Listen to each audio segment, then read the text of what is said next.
25 question with answer pharmaceutical chemistry. ठीक है, इसके पहले देखा जाए तो हम क्या क्या कवर कर लिए थे। फार्मास्यूटिक्स पूरी तरह से कवर कर लिए थे। ये आपका दूसरा लेक्चर है, ठीक है, यानी दूसरा पोर्शन है, ठीक है, यानी केमिस्ट्री का। इसके बाद 3 और बचेगा और आपका पूरी तरह से ख़त्म हो जाएगा। ठीक है, इसको पहले ग्रुप में सेंड कर दिया जाए। ठीक है, के सामने ये रहा प्यारा सा क्वेश्चन भाई। ठीक है, अब देखा जाए तो ये किसी न किसी तरह से भाई खींच उच के हमें, देखिए अब कहेंगे सर टाइमिंग थोड़ा सा दिक्कत हो रही है। ठीक है, क्यों, अब देखा जाए सारा चीज़ हमें मैनेज करना भाई। अब दिन भर में देखा जाए तो 2 घंटा सुबह चला था, 2 घंटा दोपहर और 2 घंटा, 6 घंटा हो गया। ये कंटिन्यू 8वां लेक्चर है, मतलब 8वां घंटा, ये भी मतलब 2 घंटा लगेगा ही। ठीक है, कोई टेंशन नहीं। जिस तरह से हम मेहनत कर रहे हैं उस तरह से आशा करते हैं आप भी अच्छे तरीके से मेहनत करते होंगे। देखिए आप साल भर कुछ भी नहीं पढ़े हैं, ठीक है, साल भर कुछ भी नहीं पढ़े हैं, तो केवल आप 2 साल का पेपर देख लीजिए बढ़िया तरीके से, 2023 और 2024 का पेपर सॉल्यूशन। उसके बाद आप हमारे द्वारा बनाया गया सुपर 25 क्वेश्चन। सुपर 25 क्वेश्चन में उन क्वेश्चन को कंसीडर किया गया जो 3 साल के पेपर को एनालिसिस करके बनाया गया है। सुपर 25 क्वेश्चन में देखा जाए तो 10 आपको लॉन्ग क्वेश्चन मिलेंगे और तुम्हारे पास क्या हो गया, 14 आपको 60 क्वेश्चन मिलेंगे और कम से कम 50 से लेके 60 जो तुम्हारे पास क्या रहेंगे, यम 1 मार्क के क्वेश्चन रहने वाले हैं। ठीक है, एकदम 1 मार्क, मतलब उसमें MCQ, fill in the blanks कुछ भी हो सकता है। ठीक, तो ये देखा जाए तो एग्जाम के पॉइंट ऑफ व्यू से बहुत महत्वपूर्ण। अब इसको पीडीएफ कैसे मिलेगा, ठीक है, अब सुपर 25 का यदि क्वेश्चन का, सुपर 25 क्वेश्चन का यदि आप पीडीएफ चाहिए तो इसकी प्राइस ओनली 30 रुपीज़ है। कितना, 30 रुपीज़ है। डिस्क्रिप्शन में नंबर रहेगा, वहाँ आप लेके क्या कर सकते हैं, कभी भी इसे पढ़ सकते हैं। तो आपके सामने ये रहा प्यारा सा पेपर। इसमें देखा जाए तो शॉर्ट क्वेश्चन और लॉन्ग क्वेश्चन और आपके जो अति महत्वपूर्ण कम से कम 50-60 1 नंबर वाले होंगे उसको कराया जाएगा। तो लॉन्ग क्वेश्चन में देखिए यहाँ से लॉन्ग क्वेश्चन टोटल हमारे पास 10 हैं। टोटल कितने बाबू, 10 हैं। ठीक, और शॉर्ट क्वेश्चन में देखा जाए तो तुम्हारे पास कितने हैं, टोटल 14 शॉर्ट क्वेश्चन है। यहाँ से देखिए 17, 14, 11 नंबर से ये सब तुम्हारे पास यहाँ तक जितने भी हैं। और लास्ट में आपको 60 मोस्ट इंपोर्टेंट एमसीक्यू करा जाएगा। कितना, 60 मोस्ट इंपोर्टेंट एमसीक्यू 2022 में जो पूछे गए हैं, 2023 में जो पूछे गए हैं, 2024 में पूछे गए, उन्हीं को कराया जाएगा। फालतू वाला काम नहीं होता भाई। यस सर, फर्स्ट ईयर का है।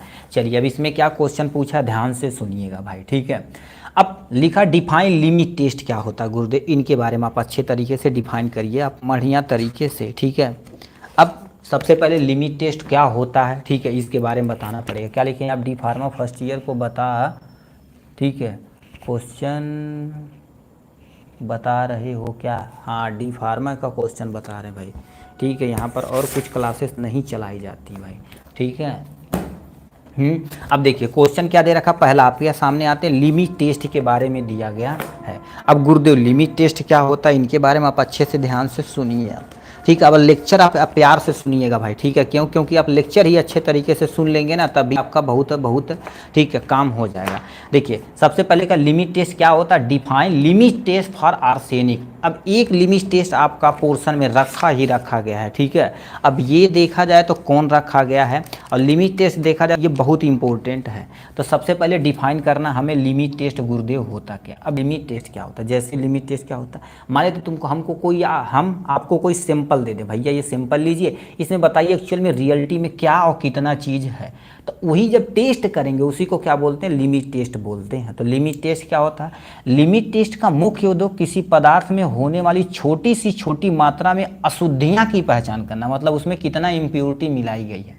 अब पहचान करिए, फिर उनको नियंत्रित करना ही क्या कहलाता बाबू, लिमिट टेस्ट कहलाता। कुछ समझे कि नहीं, लिमिट टेस्ट का मुख्य उद्देश्य होता है किसी पदार्थ में होने वाली छोटी सी मात्रा अशुद्धियों की पहचान करना और उसको नियंत्रित करना। अशुद्धियाँ मतलब क्या होगा, कोई अनवांटेड चीज़ होती है जो हमारे प्रोडक्ट को खराब कर सकती हैं, उसको नियंत्रित करना ही क्या कहलाता है, लिमिट टेस्ट कहलाता है। ठीक, लिमिट टेस्ट का यह पता चला, यानी क्या लिमिट टेस्ट यह पता चलता है कि फार्मास्यूटिकल प्रोडक्ट में उपस्थित अशुद्धियों को निपटाने, बेहतर परिमाण प्राप्त करने के लिए विशेष होते हैं। कहने का मतलब क्या होता है, जैसे कोई आप सैंपल लिए, जैसे मार्केट से आपने क्या लिया, दाल लिया, फॉर एग्जांपल दाल लिए, जब दाल में देखेंगे बहुत सारी मिलावट होती है, यस सर बहुत सारी मिलावट होती है, वो जो मिलावटें उसमें की जा रही हैं उससे निपटाने के लिए और बेहतर से बेहतर परिमाण पाने के लिए हम लिमिट टेस्ट का उपयोग करते हैं। जैसे आपकी मम्मी क्या कर देती हैं, बार बार उसमें यानी जो कंकड़ होता है हटाती है ना, तो वो क्योंकि बेहतर से बेहतर आपकी क्या कर सकते हैं, परिमाण रिजल्ट मिल सके, उसी को क्या बोला जाता है, लिमिट टेस्ट बोलते हैं। लिमिट टेस्ट की को हम तुलना स्टैंडर्ड सॉल्यूशन तथा टेस्ट सॉल्यूशन से करते हैं। मतलब दो सॉल्यूशन होता है कि स्टैंडर्ड सॉल्यूशन होता है एक टेस्ट सॉल्यूशन, दोनों सॉल्यूशन से हम कंपेयर करते हैं। कहने का मतलब एक्चुअल में रियलिटी में होता क्या है, जैसे ठीक है, कहाँ चला गया जी, इधर पर जाते हैं। ठीक है, देखिए होता क्या, एक हमने सोल्यूशन ले लिए स्टैंडर्ड सोल्यूशन, एक हमने टेस्ट सोल्यूशन। स्टैंडर्ड सोल्यूशन मतलब जो बुक में या आपके टीचर वगैरह दिए रहेंगे, इसमें कोई त्रुटियां ज़्यादा नहीं रहेंगी। टेस्ट सोल्यूशन में आइडेंटिफाई करना पड़ेगा, तो टेस्ट सोल्यूशन करेंगे, फिर आप ये स्टैंडर्ड सोल्यूशन से कंपेयर करेंगे, अच्छा इससे सही है कि नहीं। जैसे फॉर एग्जाम्पल मान लेते हैं एक अच्छा क्वालिटी का लड़का रहता है, एक खराब क्वालिटी का लड़का, तो अच्छे क्वालिटी का लड़के के साथ कंपेयर किया जाता है कि भैया देखो वो कितना सही है। उसी तरह से यहाँ पर टेस्ट सोल्यूशन करोगे, स्टैंडर्ड सोल्यूशन से हमेशा तुलना किया जाएगा, वही तुलना किया जाएगा। ठीक, ये इंट्रोडक्शन हो गया। महत्व काहे गुरुदेव हम करते हैं लिमिट टेस्ट, क्यों करते हैं, क्योंकि इम्प्योरिटियाँ की पता करने के लिए। लिमिट टेस्ट हम फार्मास्यूटिकल प्रोडक्ट में उपस्थित इम्प्योरिटी का पता लगाने के लिए करते हैं। क्या कर देते हैं, कोई लिमिट टेस्ट हो गया, फार्मास्यूटिकल प्रोडक्ट की उपस्थिति हो गया, उसमें कितनी इम्प्योरिटी प्रेजेंट है उसको पता करने के लिए हम क्या कर देते हैं, लिमिट टेस्ट का उपयोग करते हैं। हमारे प्रोडक्ट में इम्प्योरिटी कितनी मात्रा में प्रेजेंट है, कहने का मतलब कोई प्रोडक्ट हमने लिया उसमें इम्प्योरिटी कितनी मात्रा प्रेजेंट है, ठीक है, कितनी मात्रा प्रेजेंट है उसको आइडेंटिफाई करने के लिए हम लिमिट टेस्ट का प्रयोग करते हैं।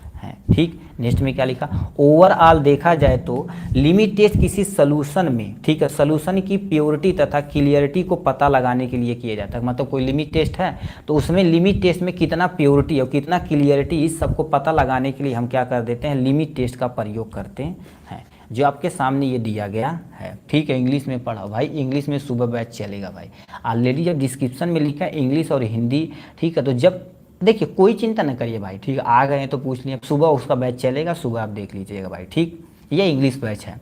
ठीक, अब यहाँ पर हमारे सिलेबस में देखा जाए तो कितने तुम्हारे पास लिमिट टेस्ट है, limit test for chloride, limit test for sulphate, limit test for iron, limit test for heavy metal, limit test for arsenic. और आर्सेनिक हमसे पूछा गया तो इसको अच्छे तरीके से हम डिफाइन करेंगे। कौन कौन से ऐसे फैक्टर जो लिमिट टेस्ट को प्रभावित कर सकते हैं, विशिष्टता का टेस्ट, मतलब कुछ होता है ना कि स्पेशल टेस्ट होता है, वो हमारे पास न रहे तो हम नहीं कर पाएंगे। ठीक, कुछ ऐसे प्रोडक्ट होते हैं जो ज़्यादा सेंसिटिव होते हैं, उसको हम नहीं आइडेंटिफाई कर पाएंगे। कंट्रोल दिखा, कंट्रोल ऑफ व्यक्तिगत, क्योंकि हर एक व्यक्ति देखा जाए तो अलग अलग अपनी, ठीक, लिमिट टेस्ट करता, किसी में थोड़ा सा एरर आ सकता, किसी का अच्छा आ सकता, किसी का खराब आ सकता है, तो ये लिमिट टेस्ट हो जाएगा आपके बारे में। ठीक, अब हमें क्या करना पड़ेगा, लिमिट टेस्ट फॉर आर्सेनिक के बारे में हमें अच्छे से डिफाइन करना पड़ेगा। ठीक है, तो लिमिट टेस्ट आर्सेनिक को हम क्या कर देते हैं, यहाँ से आपके सामने डिफाइन कर देते हैं। ठीक, तो ये आपके सामने लिमिट टेस्ट फॉर आर्सेनिक रहा, आपके सामने क्या लिख रखा है, लिमिट टेस्ट गुरुदेव क्या होता है, लिखा लिमिट टेस्ट फॉर आर्सेनिक में आर्सेनिक एसिड का रिडक्शन कराने पर आर्सेनियस एसिड प्राप्त होता है। 3 स्टेप में होता है। सबसे पहले करते क्या, सबसे पहले उन्होंने क्या लिया, आर्सेनिक एसिड लिया, ठीक, इसका रिडक्शन कराया। रिडक्शन मतलब इसमें से हाइड्रोजन मॉलिक्यूल क्या कर दिया, जोड़ दिया, ऑक्सीजन को रिमूव कर दिया।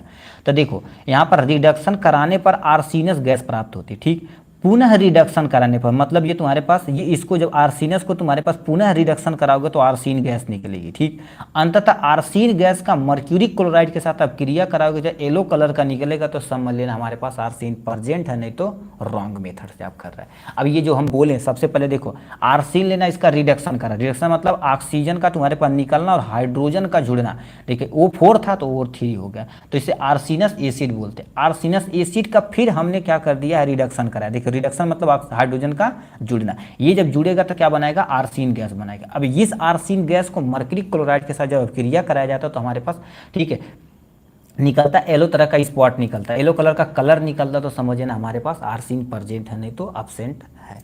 ठीक, ये हो गया आपके बारे में। अब एक प्यारा सा डायग्राम दिया गया, इस डायग्राम का नाम क्या होता है, गर्जस्ट ऑपरेटर होता। क्या होता है, गर्जस्ट ऑपरेटर होता है। सबसे पहले करते क्या है, 2 रबर की कॉक लिखने, कॉर्क लेते हैं, ऐसे कॉर्क लेते हैं, ठीक है, ऐसे रबर के 2 कॉर्क लेके ऊपर एक नीचे लगा देते हैं। इसमें मरकरी क्लोराइड की पतली सी रॉड स्टिप लगा देते हैं, रॉड लगा देते हैं, स्टिप लगा देते हैं। ठीक, और उसके बाद ये तुम्हारे पास क्लिप लगा देते हैं, इसी क्लिप को खींचते हैं, क्लिप मतलब ऐसे पकड़ के रखा हुआ है, जैसे ये रॉड है ना तो इसको पकड़ के रखा हुआ कि इधर उधर न जाए। और यहाँ पर हमने क्या कर दिया, देखिए ये सब सारा सिस्टम मैंने मैनेज कर दिया है भाई, थोड़ा सा साफ दिख ले, ठीक है। तो अब इसमें क्या कर देते हैं, इसी में जो भी सोल्यूशन हमें भरना रहता है इसी में हम क्या कर देते हैं, भर देते हैं, ठीक है। यहाँ पर क्या कर देते हैं, भर देते हैं, ठीक है। ये आपके सामने भर देते हैं, कोई टेंशन नहीं है, ठीक है। तो ये आपके सामने बॉटल वगैरह हो गया है। ये गर्जस है, क्लिप इसे खींचते हैं, या कॉटन प्लग हो गया जो क्या कर देता है, धुआं जो है उसको रोकने का काम करता है। ये ग्लास ट्यूब इसके अंदर डाला गया, बॉटल के अंदर इकट्ठा कर लेंगे, ठीक। अब हम टेस्ट सोल्यूशन और स्टैंडर्ड सोल्यूशन को यहाँ से मैनेज करेंगे। देखिए क्या लिख रखा है, सबसे पहले दो हमने स्टैंडर्ड सोल्यूशन तैयार करना है, एक स्टैंडर्ड सोल्यूशन एक टेस्ट सोल्यूशन, दो सोल्यूशन तैयार करना है। सबसे पहले क्या करेंगे, गर्जस ऑपरेटर में आर्सीन को डाइल्यूट HCl के साथ घोलेंगे, मतलब जो ऑपरेटर दिया गया सबसे पहले आर्सीन डालना, उसके बाद उसमें क्या डाल देना, HCl डाल देना, ठीक, HCl डाल देना। ये डालने के बाद अब मेन स्टेप क्या होता है, उसमें 1 ग्राम पोटेशियम आयोडाइड डालेंगे, फिर क्या करेंगे 1 ग्राम आयोडाइड डालेंगे, ठीक, पोटेशियम आयोडाइड। फिर उसमें 5 ml क्लोराइड डालेंगे, कितना ml, 5 ml क्लोराइड डालेंगे। फिर उसमें क्या डालेंगे बाबू, दानेदार जिंक, कितना ग्राम डालेंगे, 10 ग्राम डालेंगे। फिर उसे 40 मिनट के लिए कहीं साइड में रख देंगे। दोबारा बोलते हैं, सबसे पहले गर्जस ऑपरेटर लेना, उसमें आर्सिन और डाइल्यूट HCl मिला के डाल देना, उसमें 1 ग्राम पोटेशियम आयोडाइड डालना, 5 ml क्लोराइड डालना और 10 ग्राम तुम्हारे पास क्या डालना, जिंक डालना, ठीक। उसके बाद 40 ml के लिए उसे क्या कर देना, डाइल्यूट मीन क्या होता है, देखिए डाइल्यूट और कॉन्सेंट्रेट, डाइल्यूट मतलब जिसमें पानी की मात्रा हो, और कॉन्सेंट्रेशन मतलब जिसमें पानी की मात्रा कम अथवा ना के बराबर हो, ठीक, यहाँ से हो जाएगा। अब यही सेम टू सेम आपको यहीं छापते चले जाना, कोई टेंशन नहीं। सबसे पहले मान लेते हैं आपकी जो मैम देंगी सैंपल, उसको लेना है, उसको आपको एक्चुअल में उसके बारे में A to Z कुछ भी नहीं पता है। सैंपल को लेकर गर्जस ऑपरेटर में HCl ले लेंगे, ठीक, उस सैंपल को ले लेंगे, इसी में आइडेंटिफाई करना है कि एक्चुअल में क्या है, तब कंपेयर करेंगे इससे, यदि आएगा सही तो सही, तो गलत हो जाए। ये किताबी भाषा होती है, आपकी मैम या कोई एक्सपर्ट करके रखे रहते हैं स्टैंडर्ड सोल्यूशन। इसमें क्या कर दिया, 1 ग्राम इसमें पोटेशियम आयोडाइड डालें, इसमें भी हमने डाल दिया, कोई टेंशन नहीं, ठीक। 5 ml क्लोराइड लिए, 5 ml इसमें भी क्लोराइड लिए। दानेदार जिंक डालें 10 ग्राम यहाँ पर डालें, फिर 40 मिनट के लिए रहेंगे। अब दोनों को हम क्या करेंगे, साइड में रख के कंपेयर करेंगे, देखेंगे जब यदि सोल्यूशन का कलर स्टैंडर्ड की सोल्यूशन से कम हो, तो यानी येलो कलर दिखेगा तो टेस्ट पास हो जाएगा, उससे यदि तुम्हारे पास खत्म होगा, ठीक है, ये हो जाएगा। आर्सेनिक लिमिट टेस्ट क्या होता है अभी बता तो दिए भाई, ठीक है, उदय प्रताप सिंह। अब बताओ, मान लेते हैं, ठीक है, आप लास्ट में आए तो कितनी बार बताया, थोड़ा सा 1-2 मिनट पीछे करके आप देख लीजिए, मज़ा आ जाएगा भाई, ठीक है। तो ये आपके सामने हो जाएगा यहाँ से आर्सेनिक टेस्ट। नेक्स्ट में क्या क्वेश्चन पूछा है, acid base titration in detail, define titration, मतलब सबसे पहले डिफाइन टाइट्रेशन को डिफाइन करना, टाइट्रेशन एक्चुअल में होता क्या, फिर एसिड बेस टाइट्रेशन को आप अच्छे तरीके से डिफाइन करेंगे, ठीक है, इसका चिंता मत करिएगा। सबसे पहले टाइट्रेशन गुरुदेव होता क्या, इसके बारे में बताना पड़ेगा, फिर ठीक है, फिर थोड़ा सा आपको बताना पड़ेगा एसिड बेस टाइट्रेशन क्या होता है, इसके बारे में बताना पड़ेगा। वेट फॉर 1 मिनट ब्रदर्स, ठीक है, ठीक। तो यहाँ से हम क्या कर सकते हैं, सिंपली देख सकते हैं भाई, इतना मिनट हो गया, ठीक है। अभी हम नेक्स्ट क्वेश्चन पे चलते हैं। सबसे पहले टाइट्रेशन क्या होता है इसके बारे में बताना पड़ेगा हम अच्छे तरीके से, ठीक है। टाइट्रेशन क्या होता है, उसके बाद डिफाइन दैट, ठीक है, यानी एसिड बेस टाइट्रेशन। तो सबसे पहले हम समझते हैं टाइट्रेशन गुरुदेव होता क्या है, इसके बारे में हम देख लेते हैं थोड़ा सा। टाइट्रेशन या वॉल्यूमेट्रिक एनालिसिस, बात एक है, याद रखना मेरे भाई, ठीक है, नहीं कि गुरुदेव तू कहाँ पढ़ाओ थोड़ा पूछ लो कुछ और बताओ थोड़ा कुछ और, नहीं। टाइट्रेशन और वॉल्यूमेट्रिक एनालिसिस बात एक ही है। वॉल्यूमेट्रिक एनालिसिस एक रासायनिक विश्लेषण विधि है जिसमें किसी भी पदार्थ का, ठीक है, किसी भी पदार्थ को, ठीक है, किसी पदार्थ की मात्रा को माप कर उसकी सांद्रता का निर्धारण किया जाता है। कहने का मतलब क्या कह रखा, देखिए बायोमेट्रिक एक तरह का रासायनिक विश्लेषण विधि होती है, मतलब विश्लेषण मतलब एनालिसिस करते हैं एक्चुअल में रियलिटी में इसमें हो का रहा है, ठीक है, जिसमें किसी भी पदार्थ की मात्रा को माप कर, मतलब सबसे पहले माप लेते हैं, फिर उसका सांद्रण की निर्धारण करते हैं, मतलब उसमें एक्चुअल में देखा जाए तो एसिड कितनी मात्रा में है, पानी कितनी मात्रा में, यदि बेस है तो बेस कितनी मात्रा में है और एसिड कितनी मात्रा में, उसको आइडेंटिफाई करने के लिए हम वॉल्यूमेट्रिक एनालिसिस करते हैं या टाइट्रेशन करते हैं। वॉल्यूमेट्रिक एनालिसिस को आमतौर पर टाइट्रेशन प्रक्रिया के माध्यम से ही किया जाता है। किसके माध्यम से किया जाता है, टाइट्रेशन प्रक्रिया से माध्यम से किया जाता है, जिसमें एक ज्ञात सांद्रता वाले घोल को अज्ञात सांद्रता वाले घोल के साथ प्रतिक्रिया कराया जाता है। मतलब एक आपको हमको पता होता है, एक हमको नहीं पता एक्चुअल में ये क्या है, जब तक कराया जब तक जब पूरी यानी अभिक्रिया पूर्ण न हो जाए। देखेंगे अभी करते क्या तब तक करा जैसे भी होता क्या। अब देखेंगे ऐसे सोल्यूशन, ये भाई पेन नहीं चल रहा है यार, बेइज्जती करा रहा है, ये हो रहा है। देखिए एक स्टैंडर्ड होता है, यहाँ पर क्या कर देते हैं ऐसे टांगे रहते हैं, अब थोड़ा सा देखे होंगे, ठीक है, यहाँ पर ये होता है, ठीक है, यहाँ से ऐसे होता है, ठीक है, यहाँ पर ड्रॉपर होता है, तो देखेंगे यहाँ पर होता है, तो उसको हम थोड़ा थोड़ा ओपन करते हैं, थोड़ा ओपन करते हैं, ठीक है, तो जो गिरता रहता तो हम उसी को कलर जिस पे चेंज करता है उसी को नोट कर लेते हैं। तो वही लिख रखा प्रतिक्रिया कराई जाए तब तक कराई जाती है जो अभिक्रिया पूर्ण हो जाए, अभिक्रिया जब पूर्ण हो जाती है तो कलर चेंज हो जाता है, तो उसी को हम आइडेंटिफाई कर लेते हैं, कहीं नोट कर लेते हैं। वॉल्यूमेट्रिक एनालिसिस में उपयोग किए गए वॉल्यूम को मापकर विश्लेषण किया जाना चाहिए, माप कर किया जाना चाहिए कितना ml होना चाहिए, और ऑलरेडी जो ये रखा गया है ऊपर ना, ठीक, इस पे ऑलरेडी नपा होता है, जैसे मान लेते इस पे आकर रुके तो इसे 5 ml 6 ml 10 ml 20 ml, तो उस पर हम नोट कर लेते हैं। इसका फंडामेंटल यूनिट क्या होती है, मध्य क्या होता है, फंडामेंटल सिद्धांत की सिद्धांत पे काम करता है। जिस बिलियन का विश्लेषण किया जाता है उसे अननोन बिलियन कहते हैं, मतलब उसको हमें एक्चुअली पता नहीं एक्चुअल में वो क्या है, उसीलिए इसे वो बोला जाता है अननोन वैल्यूम बोला जाता है। एक इंडिकेटर के परजेंस में ज्ञात, ठीक, अज्ञात का पता लगाते हैं। इंडिकेटर क्या होता है, उससे पता करता है भैया एसिड है कि बेस है, ठीक, अलग अलग इंडिकेटर होते हैं। जैसे हमारे पास अभी इंडिकेटर देखा जाए तो फेनाफ्थलीन है, और तुम्हारे पास लिटमस पेपर है, तो अलग अलग वो हो सकता है, ठीक है, अलग अलग तुम्हारे पास क्या होते हैं इंडिकेटर होते हैं। जैसे आपकी गाड़ियाँ जा रही तो इंडिकेटर बताता हमें इधर मुड़ना है कि इधर मुड़ना, उसी तरह से कौन सा ज्ञात वैल्यूम प्रेजेंट है, एसिडिक है कि बेस है कि कौन चीज़ है, तो उसके लिए इंडिकेटर चाहिए। टाइट्रेशन मेजर करता है और वॉल्यूम, ठीक है, वॉल्यूम कंप्लीट और सोल्यूशन और रिएजेंट के बीच में करता है, मतलब टाइट्रेशन जब मेजर करने के लिए एक वॉल्यूम को हम कंप्लीट करते हैं सोल्यूशन और रिएजेंट के बीच में कि कितना एक्चुअल में होना चाहिए। रिएजेंट और सोल्यूशन की मात्रा अनुमापन, ठीक, अनुमाप में, ठीक, उपयोग किए जाने वाले अभिकर्मक के आयतन और सांद्रता से निर्भर होता है। क्या कर देता है, इन्हीं से निर्भर करते हैं। अब इनकी प्रोसीजर कैसे होता है ध्यान से सुनिएगा, ठीक है, प्रोसीजर बहुत जरूरी है। सबसे पहले क्या कर देते हैं, टाइट्रेशन एक बीकर तथा फ्लास्क से शुरू करना चाहिए, मतलब हमने बीकर ले लिया, फ्लास्क ले लिया, कुछ भी ले सकते हैं, जिससे सटीक मात्रा में क्या टाइट्रेशन का सटीक मात्रा पता चले, क्यों, क्योंकि उस पर लिखा रहता है कि इतना इतना इतना ml है, ठीक, इसीलिए हम क्या बोलते हैं, ठीक है, ये बीकर अथवा फ्लास्क लेना चाहिए। सोल्यूशन का एनालिसिस करना जरूरी होता है, एनालिसिस करेंगे भैया कि ये सही बा कि नहीं, कोनो त्रुटि बा कि नहीं, ये सब चीज़ मेजर करना जरूरी होता है।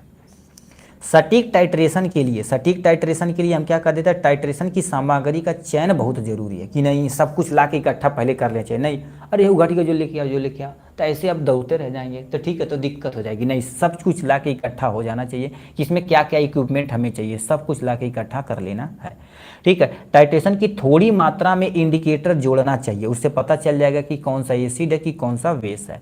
उसके बाद वेट भी जरूरी होता है, ठीक है, वेट भी जरूरी होता है, बस इंड पॉइंट देख लेंगे अपना काम हो जाएगा। तो ये हो जाएगा वॉल्यूमेट्रिक एनालिसिस के बारे में। अब हमारे सिलेबस में कितना टाइट्रेशन है, ठीक है, टाइट्रेशन इन आवर सिलेबस, ठीक, हमारे सिलेबस में कितने टाइट्रेशन है, एसिड बेस्ड टाइट्रेशन जो बहुत इंपॉर्टेंट है, और रेडॉक्स टाइट्रेशन ये भी इंपॉर्टेंट है, ठीक, non aqueous titration, precipitate titration, complexometry titration, gravimetric analysis, और एक आपका लॉन्ग क्वेश्चन में रखा ही रखा गया 2025 के एग्जाम में, ठीक, चाहिए आ सकता है, चाहिए आ सकता है, आपका आना ही आना है। ग्रामेट्री भी थोड़ा सा इंपॉर्टेंट है, ठीक है, ये हो जाएगा आपके सामने। अब एसिड बेस्ड टाइट्रेशन हमसे कहा डिफाइन करने के लिए, तो इसको हम अच्छे तरीके से डिफाइन करते हैं। सबसे पहले क्या होता है, एसिड बेस्ड टाइट्रेशन का उपयोग अम्ल व क्षार के अज्ञात सांद्रता मात्रक विश्लेषण करने के लिए किया जाता है। कोई सोल्यूशन है तो उसमें कितना एसिड है कितना बेस है, इसको आइडेंटिफाई करने के लिए हम एसिड बेस्ड टाइट्रेशन का प्रयोग करते हैं। एसिड बेस्ड टाइट्रेशन का सिद्धांत अम्ल और क्षार के बीच होने वाली उदासीनीकरण अभिक्रिया पर आधारित होता है। याद रखना, कभी भी कोई एसिड कभी अम्ल से अभिक्रिया करता है, एसिड और बेस जब रिएक्शन करते हैं तो साल्ट प्लस में वाटर का निर्माण करते हैं। किसका, साल्ट प्लस में वाटर का निर्माण करते हैं, ठीक है। एसिड बेस्ड टाइट्रेशन में फिनोल्फथलीन का अधिक उपयोग किया जाता है, मतलब एसिड बेस्ड टाइट्रेशन होता है तो उसमें अधिक मात्रा में उपयोग किया जाता है। किसका, फिनोल्फथलीन, एक तरह का इंडिकेटर होता है। तो एसिड और बेस कभी भी रिएक्शन करेंगे तो क्या बनाएंगे भैया, साल्ट बनाएंगे प्लस में वाटर। अब बताइए, साल्ट भी उदासीन होता, वाटर भी उदासीन होता है, इसलिए से उदासीनीकरण अभिक्रिया कहते हैं। स्ट्रॉन्ग एसिड देखा जाए, ठीक है, स्ट्रॉन्ग एसिड देखा जाए तो HCl है, H2SO4 HNO3 है। अब कोई वीक एसिड देखा जाए तो सिरका हो जाएगा, लैक्टिक एसिड जो आप खा रहे हैं कोई टेंशन नहीं। स्ट्रॉन्ग बेस में देखा जाए तो ये दो एग्जांपल दिया गया। तो अब एसिड बेस को तुम्हारे पास टाइट्रेशन को मेंटेन करने के टोटल वैज्ञानिकों ने 3 थ्योरी दी थी। कौन कौन, सबसे पहले आर्हेनियस थ्योरी, दूसरा ब्रोंस्टेड लवरी थ्योरी और लेवियस थ्योरी। 3 थ्योरी आपके सामने दी गई। कौन कौन? आर्हेनियस थ्योरी, ब्रोंस्टेड लवरी थ्योरी और लेवियस थ्योरी दी गई है। ठीक है, जो आपके सामने दिया गया है। अब हम आ जाते हैं इस थ्योरी के बारे में थोड़ा थोड़ा पढ़ लेते हैं। सबसे पहले आर्हेनियस थ्योरी, याद रखना भाई 3 नंबर में क्या देगा, आर्हेनियस थ्योरी बारे में बताइए, तो इसी को काट के वहाँ चिपका देना भैया। आर्हेनियस थ्योरी के अकॉर्डिंग क्या होता है, एसिड क्या होता है? एसिड एक ऐसा सब्सटेंस होता है जो एक्वस सोल्यूशन में घोलने पर हाइड्रोजन आयन देता है। ये 10th में आप पढ़े होंगे। कोई भी एसिड जब किसी भी एक्वस सोल्यूशन में डाला जाता है तो क्या देता है, हाइड्रोजन आयन देता है, तो उसको क्या बोला जाता है, एसिड बोला जाता है। बेस क्या बोलते हैं, बेस एक ऐसा सब्सटेंस होता है जो एक्वस सोल्यूशन में घोलने पर OH आयन देता, क्या देता बाबू, OH आयन देता है। ठीक, नेक्स्ट में तुम्हारे पास एसिड देखे, एसिड को यदि पानी में घोला जाए तो हाइड्रोजन आयन प्लस में क्लोराइड आयन देता है। यदि बेस को घोला जाए तो OH आयन देखा था, H आयन देगा तो एसिडिक और OH आयन देगा तो तुम्हारे पास बेसिक होगा। ठीक, ये हो जाएगा आपके सामने। इसकी लिमिटेशन क्या होती है, तभी तो दूसरे वैज्ञानिक आएंगे। ये एसिड बेस नॉन एक्वस के लिए फेल हो जाता है क्योंकि एक्वस चाहिए घोलने के लिए। एसिड बेस टाइट्रेशन सॉल्वेंट की उपस्थिति में नहीं किया जा सकता। तब कौन आ गए हमारे पास, कहें तू हटा हम बताड़ी, ब्रोंस्टेड लवरी थ्योरी आ गए। ठीक है, इस थ्योरी के अकॉर्डिंग देखा जाए तो एसिड किसे कहते हैं, जो प्रोटॉन डोनेट करता है उसे एसिड कहते हैं, जो प्रोटॉन एक्सेप्ट करता है उसे बेस कहते हैं। बस इनका अकॉर्डिंग यही काम था। फिर इनकी भी लिमिटेशन कुछ थी, ये केवल प्रोटॉन होने पर भी चलता है। ठीक है, होता है या नहीं इस पे निर्भर करता है। ये थ्योरी कुछ एसिड और बेस यानी एसिड बेस टाइट्रेशन के लिए केमिकल रिएक्शन में प्रोटॉन और ट्रांसफर नहीं हो पाते। जब वहाँ पर मान लो कोई एसिड और बेस है, प्रोटॉन का ट्रांसफर ही नहीं हो पाएगा, तो जाहिर सी बात भन्न से वो थ्योरी फेल हो जाएगी। फिर ये भी थ्योरी का तू हटा बाबू, चला हटावा। फिर कौन आया हमारे पास, लेविस थ्योरी। अब लेविस का कहना है, लेविस कहना है कि तुम्हारे पास एसिड पे पास कर इलेक्ट्रॉन जोड़े में एक्सेप्ट करते हैं, इलेक्ट्रॉन हमेशा जोड़े में एक्सेप्ट करते हैं, बेस हमेशा डोनेट करते हैं। ये एक्सेप्ट करते हैं, ये यानी डोनेट करते हैं। इसे नाम दिया था, इनको नाम दे दिया गया था। एसिड को लेविस एसिड बोला जाता है, बेस को लेविस बेस बोल दिया जाता है इनके अकॉर्डिंग। यानी जो तुम्हारे पास बेस होते हैं एनायन होते हैं और एसिड क्या होते हैं, कैटायन होते हैं। ठीक, ये हो गया। इनके भी लिमिटेशन थी बट ज़्यादा नहीं थी। लेविस बेस तथा लेविस एस यानी एसिड और बेस अरेंज किया था इन्होंने रिएक्शन के प्रकार पर किया था। रिएक्शन के माने तो कोई रिएक्शन ना हो करे तो क्या करवा, नहीं कर कोनो दिक्कत नहीं। ठीक, तो एसिड बेस इंडिकेटर आ जाते, तो इसके लिए कईयों इंडिकेटर प्रयोग किया जाता। कैसे तुम जानोगे, इंडिकेटर लिमिट टेस्ट यानी सॉरी देखो लिटमस पेपर यदि का ब्लू लिटमस पेपर को रेड कर देता समझ लो एसिड है, यदि रेड से ब्लू कर देता तो बेस है। फिर नाफ्थलीन देखा जाए तो एसिड के साथ कोई कलर नहीं देता और बेस के साथ क्या होता है, पिंक कलर हो जाता है। मेथाइल ऑरेंज देखा जाए तो एसिड क्या होता है, मेथाइल ऑरेंज एसिड के साथ रेड कलर और बेस के साथ येलो कलर हो जाता है। ठीक है, यूज कहाँ पर किया जाता है, ठीक है, बारबुटेरेट की उपस्थिति की जांच करने के लिए, निकोटीनिक एसिड की जांच करने के लिए, अमीनो एसिड मतलब प्रोटीन की उपस्थिति, एस्पिरिन, इस सब के जांच करने के लिए हम एसिड बेस टाइट्रेशन का उपयोग करते हैं। ठीक, नेक्स्ट में क्या दे रखा बाबू, नेक्स्ट क्वेश्चन क्या पूछा हुआ है, non steroidal anti inflammatory drugs क्या होती है, देयर क्लासिफिकेशन विथ एग्जाम्पल के साथ आपको अच्छे तरीके से एक्सप्लेन करना पड़ेगा। ठीक है, सबसे पहले non steroidal anti inflammatory drugs क्या होती है इसके बारे में एक्सप्लेन करना पड़ेगा आपको। ये कितना नंबर क्वेश्चन है, 3rd नंबर का क्वेश्चन है। ठीक है, 3rd नंबर का क्वेश्चन है तो इसको हम अच्छे तरीके से हम डिफाइन करते हैं। 3rd नंबर का क्वेश्चन, तो सबसे पहले non steroidal anti inflammatory drugs होती क्या है, यहाँ से बता देंगे। क्लासिफिकेशन विथ एग्जाम्पल, जितना पूछेगा उतना बताएंगे हम भाई। ठीक है, ज़्यादा नहीं, क्योंकि आपके पास उतना टाइम नहीं रहेगा कि आप जितना आप पीट सकें। देखिए साफ साफ लिखा है, non steroidal anti inflammatory drugs किसे कहते हैं। अब ऐसी दवाइयाँ देखो, non steroidal anti inflammatory drugs ऐसा एजेंट यानी ऐसा दवा होती है जिसका उपयोग सूजन कामा दर्द कामा बुखार आदि में किया जाता है, इसलिए इसे non steroidal anti inflammatory drugs बोलते हैं। एक्चुअल में रियलिटी में होता क्या है, जैसे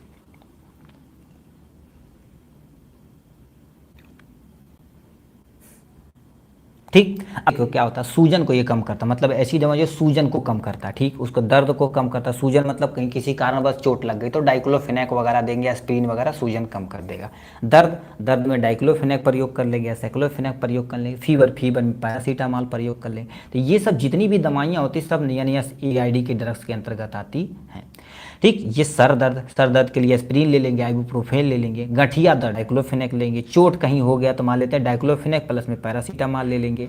ठीक, और मानसिक धर्म में जैसे तुम्हारे पास क्या होगा, मेफनामिक एसिड का प्रयोग कर लेंगे। तो ये सब जितनी भी इस कैटेगरी में हम क्या कर देते हैं, इन्हीं कैटेगरी की दवा को उपयोग करते हैं। अब क्लासिफिकेशन देखा जाए तो 3 में इसे फर्दर क्लासिफिकेशन किया गया है। सबसे पहले नॉन सेलेक्टिव कोक्स इनहिबिटर, याद रखना नॉन सेलेक्टिव कोक्स इनहिबिटर में एस्पिरिन आता है, आइबुप्रोफेन आता है, डाइक्लोफेनेक आता है, मेफनामिक एसिड आता है, साइक्लोफेनेक आता है। ये प्यारा सा आपका एग्जाम्पल दिया गया है। ठीक, कोक्स 2 यानी लिखा सेलेक्टिव कोक्स 2 इनहिबिटर में तुम्हारे पास कौन आ जाते हैं, सेलेकॉक्स भी आता है और मेलाजिकैम आता है, तो ये तुम्हारे पास इसके अंतर्गत आता है। एक एक दो दो एग्जाम्पल याद रखेंगे तभी कोई टेंशन नहीं है। Analgesic antipyretic with poor anti inflammatory action पे, एनाल्जेसिक मतलब जो दर्द निवारक होता है, पायरेटिक मतलब जो बुखार को कम करता है, पुअर एंटी इन्फ्लामेटरी मतलब थोड़ा बहुत सूजन भी रहता है तो उसको भी ट्रीट कर सकता है कौन, पैरासीटामॉल। अब गांव में देखेंगे पैरासीटामॉल, किसी को बुखार हुआ पैरासीटामॉल, शरीर दर्द कर रहा पैरासीटामॉल, तो मतलब भर भर के ला पैरासीटामॉल, क्योंकि इसके पास सब यानी प्रॉपर्टी क्या होती है, एनाल्जेसिक की प्रॉपर्टी होती है, एंटीपायरेटिक की यानी प्रॉपर्टी होती है, पुअर एंटी इन्फ्लामेटरी एक्शन की प्रॉपर्टी होती है। तो ये सब जो प्रॉपर्टी होती है अपने आप मैनेज कर लेती है।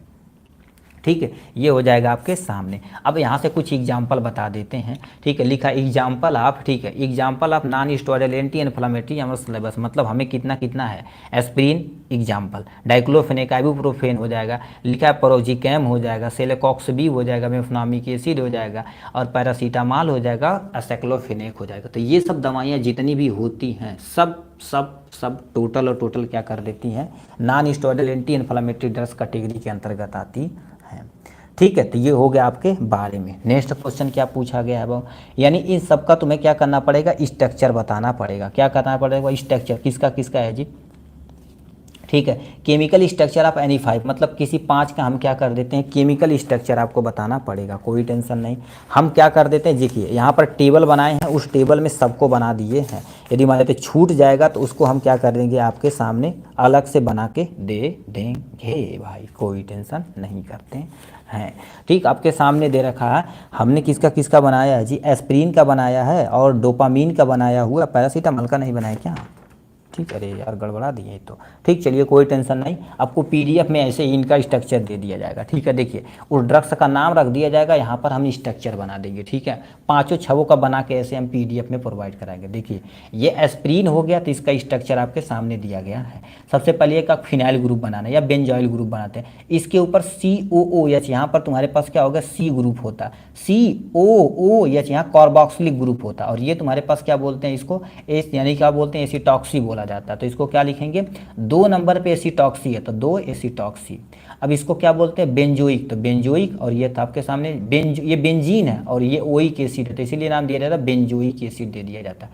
2 एसिटॉक्सी बेंजोइक एसिड आपके सामने हो जाएगा। नेक्स्ट में तुम्हारे पास क्या लिखा, सल्फा एसिटामाइड, सल्फा एसिटामाइड में तुम्हारे पास यहाँ दिया गया है सल्फाइड एसिटामाइड, मतलब देखा जाए तो ये तुम्हारे पास एक बेंजीन ग्रुप है, एक फिनाइल ग्रुप या बेंजीन ग्रुप।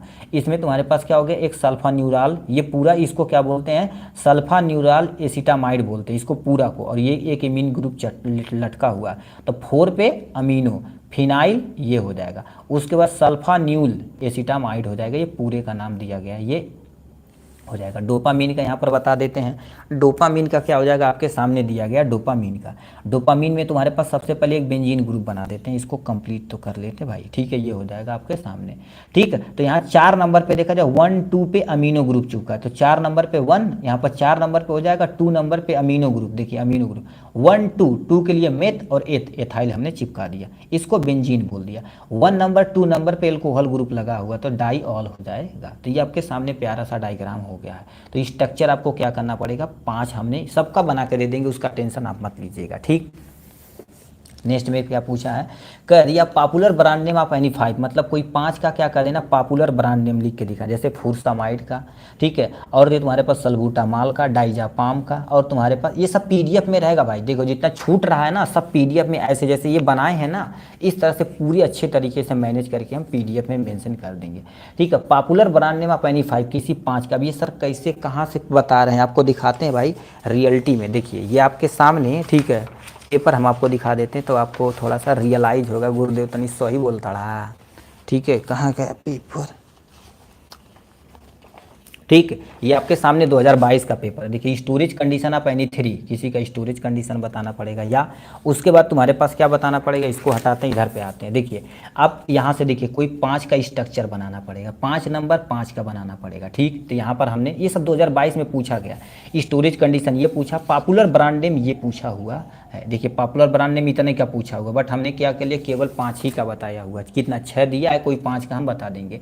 और 2024 में इस टाइप का भी क्वेश्चन पूछा गया था। ठीक है, 2023 में भी पूछा गया था। पॉपुलर ब्रांड नेम आप फुरसामाइड, सल्बूटामाल, डाइजापाम, या तुम्हारे पास रेमडेसिविर, और तुम्हारे पास लिख रहा ओफ्लॉक्सासिन का या डाइक्लोफेनेक का। तो इसका हम क्या कर देते हैं, ठीक है, यहाँ से अच्छे तरीके से हम बता देते हैं आपके सामने। ठीक है, तो यहाँ पर हमने क्या कर दिया है, लिख दिया है अच्छे तरीके से। देखिए पहले हम बता देते हैं फुरसामाइड का। देखिए फुरसामाइड का तुम्हारे पास बाइयो, तुम्हारे पास ब्रांड नेम क्या होता है, लेसिक्स होता है, और क्या होता है, फेरेसिक्स होता है, और फुरवेल होता है। इसका एग्जाम्पल हो जाएगा। तो ये सब ब्रांड होती है। अब यार बता देते हैं, आज से अनुरोध, आप नेट पे भी सर्च करते हैं, जो आपको लगे वो भी लिख सकते हैं। आपको जो मेडिकल स्टोर में मिल रहा है वो भी लिख सकते हैं, जो आपको बुक में दिया वो भी कुछ भी लिख सकते हैं। क्यों? क्योंकि इस समय देखा जाए तो एक दवाइयों को कई कंपनी बना रही है, बहुत सारी कंपनियां बना रही हैं।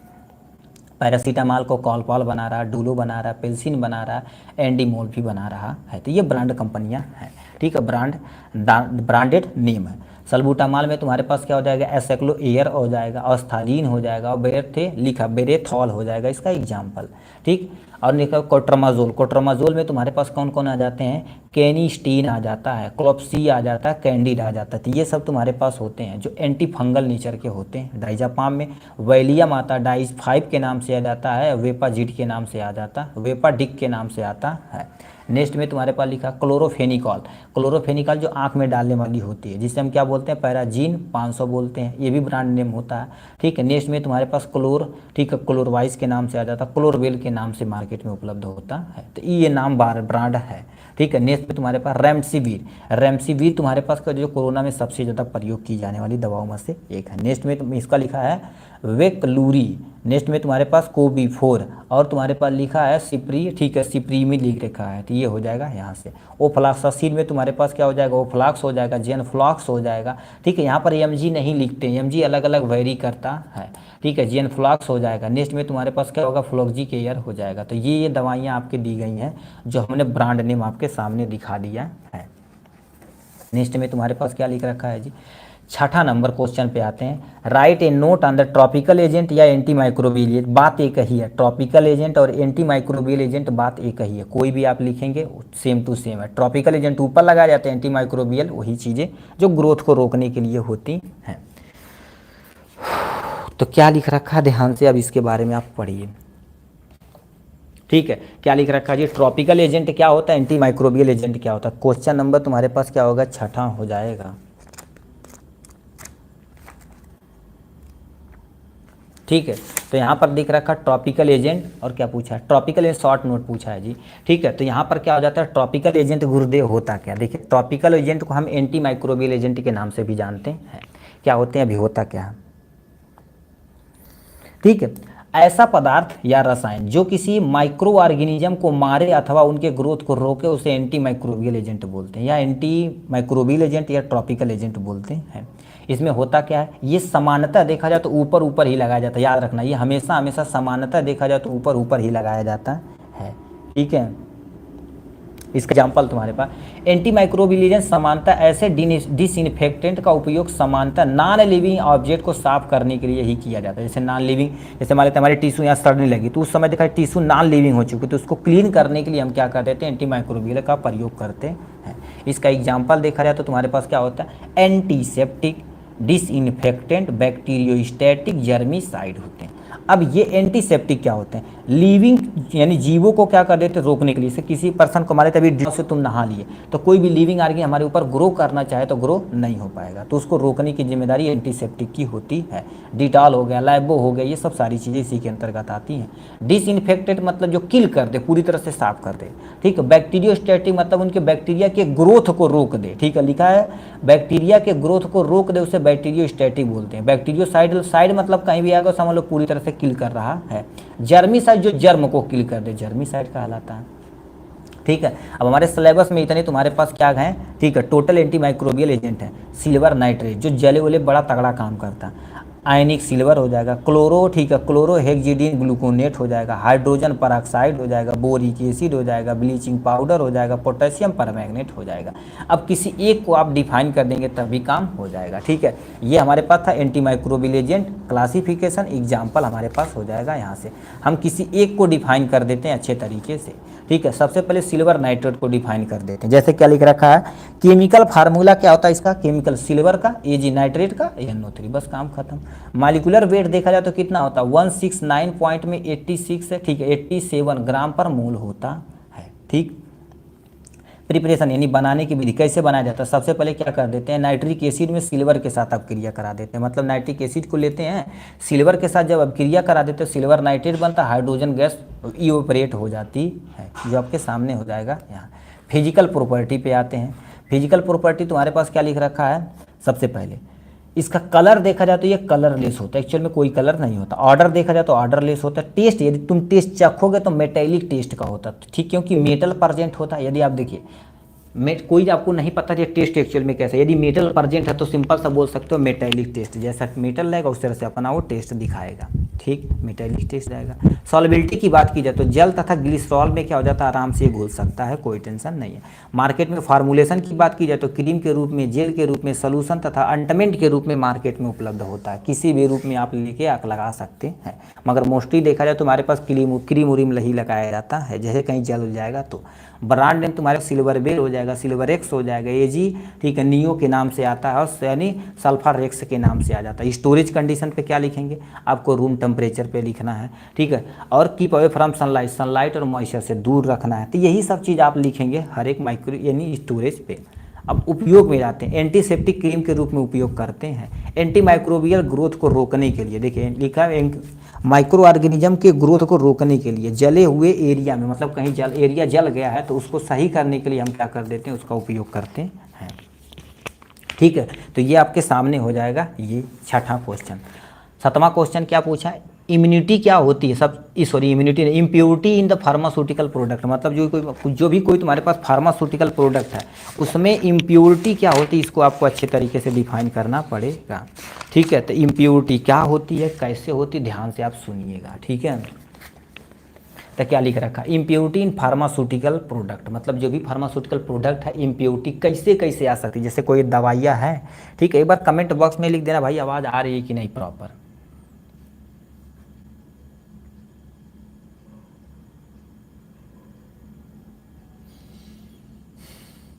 ठीक है। एक बार कमेंट बॉक्स में लिख देना आवाज़ आ रही है कि नहीं प्रॉपर, ये ठीक है। आवाज़ आ रही है तो जल्दी को आगे रखा जाए, ठीक है, मेंटेन किया जाए।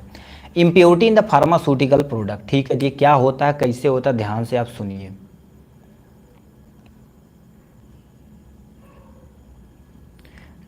ठीक है, तो ये क्या हो जाएगा आपके सामने, यहाँ से देखिए, इम्प्योरिटी का मतलब अनरिलेवेंट, कोई अनवांटेड सब्सटेंस जब हमारे फार्मास्यूटिकल प्रोडक्ट में पाए जाते हैं उसे इम्प्योरिटी बोलते हैं। जैसे आपकी दाल खरीदें उसमें कोई कंकड़ प्रेजेंट हो जाए तो वो हमारे लिए सूटेबल नहीं है, तो जो सूटेबल नहीं है तो उसी को फार्मास्यूटिकल इम्प्योरिटी बोली जाएगी। औषधि को छोड़कर जो भी फार्मास्यूटिकल प्रोडक्ट में पाया जाता है जिससे उसकी हानि होती है, फार्मास्यूटिकल क्या कहलाता है भाई, प्रोडक्ट कहलाता है, ठीक। यह अशुद्धि, ये क्या कर देते हैं, ठीक है, यह अशुद्धि, ठीक है, लिखा अशुद्धि दवाओं की गुणवत्ता को क्या कर देते हैं, खराब करते हैं। मतलब अशुद्धियाँ क्या करती, कोई भी दवा है बताओ तो किसी भी दाल में कंकड़ मिल जाए तो खराब करेगी कि नहीं। उसी तरह से जो दवाइयाँ होती हैं यदि उसमें कोई भी तुम्हारे पास अशुद्धियाँ तो इम्प्योरिटी पाई जाएगी तो हमारे लिए ही खराब होगी। अशुद्धियाँ दवा के, ठीक है, गुणवत्ता को खराब करते हैं, जो आपके सामने दिया गया है। सोर्स ऑफ इम्प्योरिटी मतलब फार्मास्यूटिकल प्रोडक्ट में कहाँ कहाँ से इम्प्योरिटी आ सकती है। पहले हमने ट्रिक बनाया हुआ, राम राम मर सच, दोबारा बताते थे, राम राम मर सच होता। आर से तुम्हारे पास क्या हो जाएगा, रॉ मटेरियल प्रोसेस यूज इन मैन्युफैक्चर, इससे हो सकता है, ठीक। एक आर से देखिए यहाँ पर सामने लिखा गया, पहले एक एक समझते रहिए। Raw material process use the manufacture मतलब कोई चीज़ आप मैन्युफैक्चर कर रहे हैं, रॉ मटेरियल जो खरीद के ला रहे हैं या कहीं से ला रहे हैं उसी में इम्प्योरिटी प्रेजेंट है। तो आपका प्रोडक्ट जो बनाएंगे तो उसमें तो जाहिर सी बात होगी। ठीक, तो ये कच्चा माल के रूप में जो ला रहे हैं उसमें हो जाएगा। Reagent material process use manufacturing, जो भी अभिकारक के तौर पे आप प्रयोग कर रहे हैं, ठीक है, प्रयोग कर रहे हैं बनाने में, उसमें ही इम्प्योरिटी रहे, उसके कारण से भी आपका, ठीक है, प्रोडक्ट खराब हो सकता है। नेक्स्ट में तुम्हारे पास method process use in the manufacture, यानी बनाने का जो तरीका है, मान लेते आप हाथ सही से नहीं दिए, प्रॉपर हाइजीन नहीं कर रहे हैं, ठीक है, ग्लव्स वगैरह नहीं प्रयोग कर रहे हैं, बाल पे वो नहीं लगा रहे हैं, तो उससे भी इम्प्योरिटी हो सकती है। ठीक है, तो मेथड यानी जो तरीका है बनाने का वही खराब है, उससे इम्प्योरिटी हो सकती है। स्टोरेज कंडीशन, मतलब बना के जहाँ दवाइयाँ रख रहे हैं या कच्चा माल जहाँ ला के रख रहे हैं तो उसके कहीं कहीं मॉइस्चर घुस जा रहा है, कहीं बैक्टीरिया घुस जा रहा है, तो इससे भी खराब हो सकती है। ठीक है, तो ये दिक्कतें आ सकती हैं। एटमॉस्फेरिक कंटामिनेशन, यानी वातावरण दूषित होने के नाते ही ये क्या कर सकता है आपको, ठीक है, होने के नाते भी क्या कर सकता है, इम्प्योरिटी आपके अंदर घुस सकती है। ठीक, ये हो सकता है। Chemical manufacture use in process, मतलब जो आप केमिकल प्रयोग कर रहे हैं मैन्युफैक्चर में, उसी के दौरान ही इम्प्योरिटी आपके प्रोडक्ट में घुस सकती है। ये सेम टू सेम इसकी तरह होता है। अब एक एक करके हम तेजी से डिफाइन कर देते हैं। पहला हेडिंग डालेंगे रॉ मटेरियल प्रोसेस यूज इन मैन्युफैक्चर, मतलब जब ऐसा रॉ मटेरियल जो आप प्रयोग कर रहे हैं उसी के अंदर कहीं ना कहीं से आ रहा है। ठीक है, ठीक है, तो इसके कारण से आ रहा था। इसमें क्या लिखा, इम्प्योरिटी रॉ मटेरियल के साथ उत्पन्न प्रक्रिया के साथ मिलकर उत्पादों को प्रभावित करती है, मतलब जितना भी प्रोडक्ट रहता है उसको ये खराब कर देगी, डैमेज कर देगी। मैग्नीशियम क्लोराइड और तुम्हारे पास कैल्शियम फास्फेट अशुद्धियों के रूप में राक सॉल्ट में उपस्थित होती है, जो पथरीले सामान होते हैं उसमें उपस्थित होती हैं। यह कच्चा माल फार्मास्यूटिकल प्रोडक्ट का एंड प्रोडक्ट को खराब कर सकता है, जो एक्चुअल में लास्ट में जो प्रोडक्ट बनेगा, इम्प्योरिटी पहले बात उसी को खराब करती है। ठीक, नेक्स्ट में तुम्हारे पास लिखा है reagent material use in the manufacture process, जो मतलब रिएजेंट मटेरियल तुम प्रयोग कर रहे हो उसी में इम्प्योरिटी है। ला भैया, रिएजेंट में उपस्थित इम्प्योरिटी अंतिम उत्पाद को दूषित कर देती, क्या कर देती है, लास्ट प्रोडक्ट को दूषित कर देती है। यदि उनको अच्छे से धोकर नहीं प्रयोग किया जाता है तो पदार्थ दूषित हो जाता है। इसीलिए जितना भी प्रयोगशाला जब करिए तो एक्सपेरिमेंट करते समय आपको क्या करना, हर एक इक्विपमेंट को अच्छे से क्या करना पड़ेगा, धोना पड़ता है। ठीक है, ये हो गया यहाँ से। यदि उनको अच्छे से नहीं धोया गया तो यानी पदार्थ दूषित हो जाएगा, दिक्कत हो जाए। जैसे तनु अमोनियम विलयन के साथ मर्क्यूरी क्लोराइड का विलयन अमोनियम मरकरी प्राप्त होता है, अमोनियम मरकरी के एक खतरनाक केमिकल बन जाता है। ये हो गया। मैन्युफैक्चर के दौरान हो सकता है, दवा बनाने के दौरान बहुत सारी इम्प्योरिटी उसमें आ सकती है, इसलिए साफ सफाई बहुत जरूरी होती है, क्लीनिंग, हाइजीनिंग, ये सब बहुत जरूरी होती है, नहीं तो दिक्कत हो जाती है। मेथड रिलेटेड इम्प्योरिटी, मतलब जो आप मेथड प्रयोग कर रहे हैं किसी भी ड्रग्स का फार्मूलेशन करने के दौरान, हीट हो गया, लाइट हो गया, पीएच हो गया, सॉल्वेंट हो गया, इनके कारण भी इम्प्योरिटी आ सकती है। आपके पास प्रॉपर नॉलेज नहीं एक्चुअल में दवा बनाने का, उसके कारण से भी इम्प्योरिटी आ सकती है। ठीक है, इन्वायरमेंटल से भी इम्प्योरिटी आ सकती है, चाहे ह्यूमिडिटी हो गया, चाहे सनलाइट हो गया, चाहे टेम्परेचर हो गया, इनसे भी इम्प्योरिटी आपके प्रोडक्ट में आ सकती है। स्टोरेज कंडीशन देखा जाए, सही बर्तन में न रखने पर भी फार्मास्यूटिकल प्रोडक्ट में इम्प्योरिटी आ सकती है, इसीलिए बर्तन को सूटेबल तरह साफ रखना जरूरी होता है। ठीक, ये हो गया। जैसे प्लास्टिक का बर्तन होना चाहिए साफ सुथरा, आयरन होना चाहिए, ग्लास होना चाहिए, इसीलिए देखेंगे लैब में जितने होते हैं सब ब्यूरेट ग्लास का उपयोग किया जाता है। कभी कभी दवा भी सही से स्टोरेज न होने पर खराब हो जाती है, जैसे कंटामिनेशन के साथ अभिक्रिया, ठीक है, रिएक्शन कर जाएगी, मतलब जहाँ पर प्रयोग रख रहे हैं वही खराब है। जैसे उठा के ताक हम रख दिए, वहाँ पर मॉइस्चर है, धूप आ रहा है तो खराब कर देगा उसके प्रोडक्ट को। फिजिकल कलर चेंज हो जाएगा, स्टेटस, बॉइलिंग पॉइंट सब चेंज हो सकती है। सही स्टोरेज की व्यवस्था न होने के कारण से भी दवाइयाँ खराब हो जाती हैं। एटमॉस्फेरिक कंटामिनेशन आपके सामने दिया गया, कभी कभी वातावरण में उपस्थित धूल हो गया, स्मोक हो गया, अशुद्ध हवा हो गया, ठीक है, दवा को इम्प्योरिटी खराब कर सकती है, जो फाइनल प्रोडक्ट पूरी तरह से खराब हो जाता है। कुछ फैक्टर है तुम्हारे पास इम्प्योरिटी, ठीक है, लिखा effect of impurity of product, कैसे उसे खराब है। दवा की सेल्फ लाइफ खराब हो सकती है, सेल्फ लाइफ यानी उसका जो एक्चुअल में जीवन होना चाहिए वही खराब हो जाएगी। ठीक, इम्प्योरिटी होने के कारण दवा का कलर, ऑर्डर, टेस्ट आदि भी बदल हो सकता है। ठीक है, जैसे मान लेते हैं इम्प्योरिटी प्रेजेंट है, कलर आज कुछ रहे, कुछ दिन के बाद कुछ और हो जाए दवाइयाँ, ठीक, दिक्कत हो सकती है। कुछ समय के बाद इम्प्योरिटी दवा टॉक्सिक बना दे, बताओ जो थोड़ा सा इम्प्योरिटी उसमें प्रेजेंट है टॉक्सिसिटी कर दे, ठीक है, टॉक्सिसिटी कर दे, दिक्कत हो जाए ये। कुछ इम्प्योरिटी दवा को थेरापेटिक वैल्यू को घटा देती, कुछ इम्प्योरिटी ऐसी होती है जो दवा की थेरापेटिक वैल्यू को क्या कर देती है भाई, घटा देती है। बताओ थेरापेटिक वैल्यू को घटा दी, उसी तो लिए तो खा रहे हैं, अब इम्प्योरिटी तो उसमें हम खइबा नहीं करेंगे तो दिक्कत कर देता है। ठीक, तो ये था आपके क्वेश्चन का पूरा जवाब। नेक्स्ट में तुम्हारे पास क्या होता है, डिफाइन डायूरेटिक क्या होता है, देयर क्लासिफिकेशन। एक बार कंफर्म कर देना बर्दस्त, आवाज़ प्रॉपर आ रही है कि नहीं, ठीक है, सही से दिख रहा है कि नहीं, ठीक है। एक बार यस आर नो में जवाब दे दीजिए। जितने लोग लाइव है भाई वो सब तो बता सकते हैं, ठीक है। एक बार बता दीजिए एक्चुअल में आवाज़ आ रही है कि नहीं, यस आर नो बता, ठीक है। चलिए हाँ या ना में जवाब दीजिए भाई, नहीं तो जवाब नहीं देंगे तो दिक्कत हो जाएगी भाई, ठीक है। आगे हम लेक्चर चलते ले चल जाएंगे, चलते चले जाएंगे, कुछ रिकॉर्ड है ना हो तो दिक्कत हो जाएगी, ठीक है। तो एक बार हाँ या ना में जवाब दीजिए। जितने लोग हैं तो उतना लोग तो बता ही सकते हैं भाई, ठीक। डायूरेटिक क्या होता है, 8 नंबर क्वेश्चन पूछा गया, ठीक है। तो डायूरेटिक क्या होता है, उसका क्लासिफिकेशन नहीं पूछा, एग्जाम्पल वगैरह बता काम खत्म कर देंगे भाई, कोई टेंशन नहीं। कहेंगे तो एक दवा का भी हम डिफाइन कर देंगे अच्छे तरीके से, ठीक। तो डायूरेटिक होता क्या आपके सामने दिया गया। डायूरेटिक एक ऐसा दवा होता जो मूत्र उत्पादन को क्या कर देता, बढ़ा देता। मतलब सिंपल सा बता दो भाई, एक बार कंफर्म कर दो यस आर नो, आवाज़ आ रही है कि नहीं, ठीक है। इतने लोग लाइव हो तब भी नहीं बता पा रहे यार, ठीक है। एक लोग कम से कम तो बताओ हाँ या ना यार, ठीक है। चलो कोई टेंशन नहीं, नहीं बताओगे, ठीक है। डायूरेटिक क्या होता है, डायूरेटिक ऐसा पदार्थ होता है जो मूत्र उत्पादन को बढ़ा देता है। जैसे किसी पर्सन को देखेंगे पेशाब रुक रुक के आता है, तो डायूरेटिक यदि वो ले लेगा, ठीक है, डायूरेटिक लेगा तो उसके यूरिनेशन के फ्लो को वो तेज कर देगा, मतलब पेशाब करेगा वो अपनी, अब इससे पेशाब करने से बहुत सारी दिक्कतें खत्म हो, जैसे ब्लड प्रेशर मेंटेन हो जाता है, ठीक है, तो वो होगा। डायूरेटिक मुख्यतः शरीर से जल तथा आयन जैसे सोडियम क्लोराइड के उत्सर्जन को बढ़ाती, मतलब ये तुम्हारे पास जो है उस सबको उत्सर्जन को क्या कर देती है, बढ़ाने का काम करती है, ठीक। जैसे क्लासिफिकेशन में तुम्हारे पास देखा जाए तो क्या होती है, लूप डायूरेटिक, कितने तरह के होते हैं डायूरेटिक, यहाँ पर लूप डायूरेटिक, थियाजाइड और वीक डायूरेटिक होते हैं। लूप डायूरेटिक का एग्जांपल देखा जाए तो फुरसामाइड हो जाएगा, ब्यूमेटानाइड हो जाएगा, टोरसामाइड हो जाएगा एग्जांपल में। थियाजाइड में देखा जाए तुम्हारे पास क्या होगा, मेडिकल एफिकेसी होती है।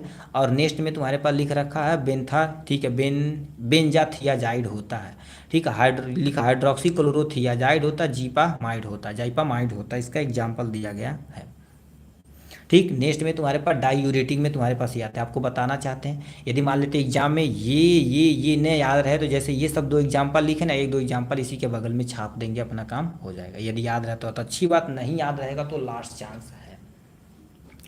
लिखा कार्बोनिक अनहाइड्रेज इनहिबिटर में तुम्हारे पास क्या, एसिटाजोलामाइड आ जाएगा। पोटेशियम स्पार्किंग डायूरेटिक में तुम्हारे पास क्या हो जाएगा, स्पोरोलैक्टोन हो जाएगा। नेक्स्ट में तुम्हारे पास लिख रखा इपली, ठीक है, यहाँ पर क्या होगा, इप्लीरिनोन हो जाएगा। ऑस्मोटिक डायूरेटिक में तुम्हारे पास मैनिटॉल हो जाएगा और आइसो, ठीक है, आइसोसर्बाइड का एग्जाम्पल हो जाएगा। ये आपके सामने प्यारा सा नेफ्रॉन बना हुआ, लूप ऑफ हेनले यही पर वर्क होता है, यही तुम्हारे पास लूप ऑफ हेनले होता है। लूप डायूरेटिक इसी पे काम करता है, मोस्ट ऑफ द दवाइयाँ इसी पे वर्क करती हैं, क्यों, क्योंकि यहीं पर हमारे पास ज़्यादा एब्जॉर्सन तथा रीएब्जॉर्सन की प्रक्रिया होती है, ठीक। किसी एक दवा के बारे में चाहेंगे तो आप डिफाइन कर देंगे, फुरसामाइड के बारे में स्ट्रक्चर नहीं बनाएंगे तभी कोई टेंशन नहीं, तो काम हो जाएगा। फुरसामाइड एक बेंजोइक सल्फोनामाइड फ्यूरान जो तेज शुरुआत और क्रिया करने में शॉर्ट ड्यूरेशन तक बना रहता, मतलब अब फुरसामाइड जैसे कोई इमरजेंसी में आए, ठीक है, तुरंत लगा देंगे फिट ही आ जाएगा आदमी मन से, ठीक है। नहीं लिखेंगे स्टोरेज कंडीशन पे आ जाते हैं, आपको रूम टेम्परेचर पे रखना, सूर्य तथा प्रकाश की लाइट से दूर रखना, बंद कंटेनर में रखना पड़ेगा। ये देखा जाए तो मार्केट टैबलेट और इंजेक्शन रूप में दूर में आता है। ब्रांड नेम बात करें फ्यूरसियम क्या आता है, फ्यूरिसिन लैक्सिस, लैक्सिस सबसे ज़्यादा उपयोग किए जाने वाले इंजेक्शन में से एक है। टैबलेट भी इसका आता है। उपयोग कहाँ करते हैं, फुरसामाइड का उपयोग किडनी प्रॉब्लम में किया जाता है, ठीक। नेक्स्ट में हाई ब्लड प्रेशर को ठीक करने के लिए, हार्ट फेलियर में, लीवर सिरोसिस में भी प्रयोग किया जाता है, क्योंकि लीवर में सिरोसिस होगा, किडनी क्या, ओ भाई किडनी क्या बनाएगा एक्चुअल में, रियलिटी में अमोनिया बनाएगा, यूरिया बनाएगा, तो उसे फिल्टर करके शरीर से बाहर करने की जिम्मेदारी किडनी की होती है, ठीक।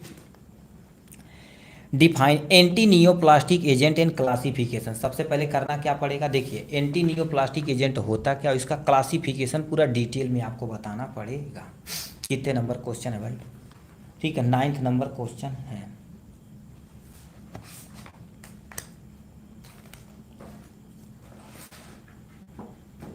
ठीक है। तो इसमें हमसे पूछा है नियोप्लास्टिक एजेंट क्या होता है, इसके बारे में। नियोप्लास्टिक एजेंट के बारे में आप अच्छे तरीके से जानते हैं, ऐसी दवाइयाँ जो कैंसर के उपचार में ट्रीटमेंट की जाती हैं, क्या कर देती हैं, ऐसी दवाइयाँ जो कैंसर के उपचार के ट्रीटमेंट में प्रयोग की जाती हैं और उसी को anti neoplastic, anti neoplastic classification example बस इतना बताना पड़ेगा। तो ये आपके सामने एंटी नियोप्लास्टिक एजेंट क्या होता है यहाँ पर दिया गया है, तो लिखा है एंटी नियोप्लास्टिक एजेंट को एंटी कैंसर ड्रग्स के नाम से भी जाना जाता है। यानी एंटी नियोप्लास्टिक एजेंट को किस नाम से जाना जाता है, एंटी कैंसर ड्रग्स के नाम से भी जाना जाता है। ठीक, ऐसी दवाइयाँ जो कैंसर के उपचार में प्रयोग की जाती हैं उसी को एंटी नियोप्लास्टिक अथवा एंटी कैंसर ड्रग्स बोलते हैं। ठीक, अब नियोप्लास्टिक, अब डिफिनेशन मान लेते तुमसे पूछे एक नंबर पे, ठीक है, नियोप्लास्टिक एजेंट किसे कहते हैं, तो सिंपल सा डिफिनेशन लिख देना, ऐसी दवाइयाँ जो कैंसर के उपचार में की जाती है उसी को एंटी नियोप्लास्टिक एजेंट बोलते हैं। ठीक है, अब यहाँ से हम आ जाते हैं किस पे, क्लासिफिकेशन के बारे में। क्लासिफिकेशन सूटेबल लिखना और एक एक दो दो एग्जाम्पल आप अच्छे तरीके से लिख के जाना। नेक्स्ट में एल्कालाइटिक एजेंट में एग्जाम्पल में तुम्हारे पास ये दिया गया, एंटी मेटाबोलाइट्स होता है, नेचुरल प्रोडक्ट होता है, एंटीबायोटिक होता है, एंजाइम होता है और मेसलिनियस होता है, और नेक्स्ट में हार्मोन होता है और रेडियो एक्टिव आइसोटॉप होता है। ठीक, अब हम क्या कर देते हैं, एक एक का एग्जाम्पल समझते हैं अच्छे तरीके से। ठीक है, तो क्या लिख रखा, सबसे पहले एल्कालाइटिक एजेंट में नाइट्रोजन मस्टर्ड होता है, साइक्लोफास्फामाइड होता है इसका एग्जाम्पल। एंटी मेटाबोलाइट मतलब ये क्या कर देते, सबसे पहले कैंसर सेल का जो है उसका मेटाबॉलिक प्रोसेस को क्या कर देंगे, डिस्टर्ब कर देंगे। बताओ, मेटाबॉलिक जो तुम्हारे पास मेटाबॉलिक एक्टिविटी है वही डिस्टर्ब हो जाएगी तो सब डैमेज हो जाएगा। इसका एग्जांपल तुम्हारे पास मेथोट्रैक्सेट इसका एग्जांपल हो जाएगा, मरकैप्टोप्यूरिन इसका एग्जांपल हो जाएगा। नेचुरल प्रोडक्ट में तुम्हारे पास क्या हो जाएगा, यानी बिन क्रिस्टीन हो जाएगा, बिन ब्लास्टीन हो जाएगा। ये देखा जाए तो आप यानी फार्माकोग्नोसी में, ठीक है, फर्स्ट ईयर में ही आप पढ़े होंगे, फर्स्ट ईयर में तो है ही है भाई। एंटीबायोटिक में देखा जाए तुम्हारे पास क्या हो गया, यानी एक्टिनोमाइसिन डी आता है और तुम्हारे पास मीटोमाइसिन सी आता है, ये एंटीबायोटिक होता है। बहुत तगड़ी तगड़ी दवाइयाँ इसमें चलाई जाती हैं, ठीक है, जो वायरल को किल कर सकती है। ठीक, नेचुरल प्रोडक्ट तुम्हारे पास क्या हो जाता है, एक्टिनोमाइसिन डी आता है, ये तो हो गया। एंजाइम में तुम्हारे पास क्या हो गया, एस्पायरो, ठीक है, एस्पायरोजीनेज आता है इसका एग्जांपल। मेसलिनियस में तुम्हारे पास क्या हो गया, हाइड्रोक्सी, ठीक है, हाइड्रोक्सी यूरिया आता है। हार्मोन में तुम्हारे पास क्या हो जाएगा, ठीक है, GRH हार्मोन आता है। नेक्स्ट में तुम्हारे पास एंटी एडनर्जिक, ठीक है, एंटी एडनर्जिक एज यानी एडनर्जी एज आता है, एज लगा देंगे लास्ट में। और तुम्हारे पास रेडियो आइसोटॉप में जैसे अल्फा बीटा गामा ये सब चीज़ की जाती है, और गामा रेडिएशन बड़ी तगड़ा रेडिएशन डालता है और बैक्टीरियल सेल एक्चुअल में कैंसर सेल को ट्रीट कर देता, काम खत्म कर देता है। तो कैंसर सेल आएगा, एंटी नियोप्लास्टिक एजेंट आएगा तो ये डिफाइन डिफिनेशन हो जाएगी, तो ये प्यारा सा आपके सामने क्लासिफिकेशन हो जाएगा। ठीक, ये हो गया आपके बारे में। ठीक, एक बार कंफर्म कर दो, इतने लोग लाइव है तब भी नहीं कंफर्म कर रहे हो यार भाई। ठीक है, एक्चुअल में रियलिटी में आवाज़ आ रही है कि नहीं ये कंफर्म कर दो भाई बस। ठीक है, नेक्स्ट क्वेश्चन क्या पूछा, define sedative and hypnotics and there classification. सबसे पहले सेडेटिव क्या होता है और हिप्नोटिक्स क्या होता है, इसका क्लासिफिकेशन करना पड़ेगा अच्छे तरीके से। ठीक, तो हम क्या कर देते हैं, इसको अच्छे तरीके से सेडेटिव एंड हिप्नोटिक्स के बारे में लिखते हैं। ठीक है, तो सेडेटिव हिप्नोटिक्स के बारे में थोड़ा सा आप क्लासिफिकेशन कर देंगे तब भी काम हो जाएगा आपका। ठीक है,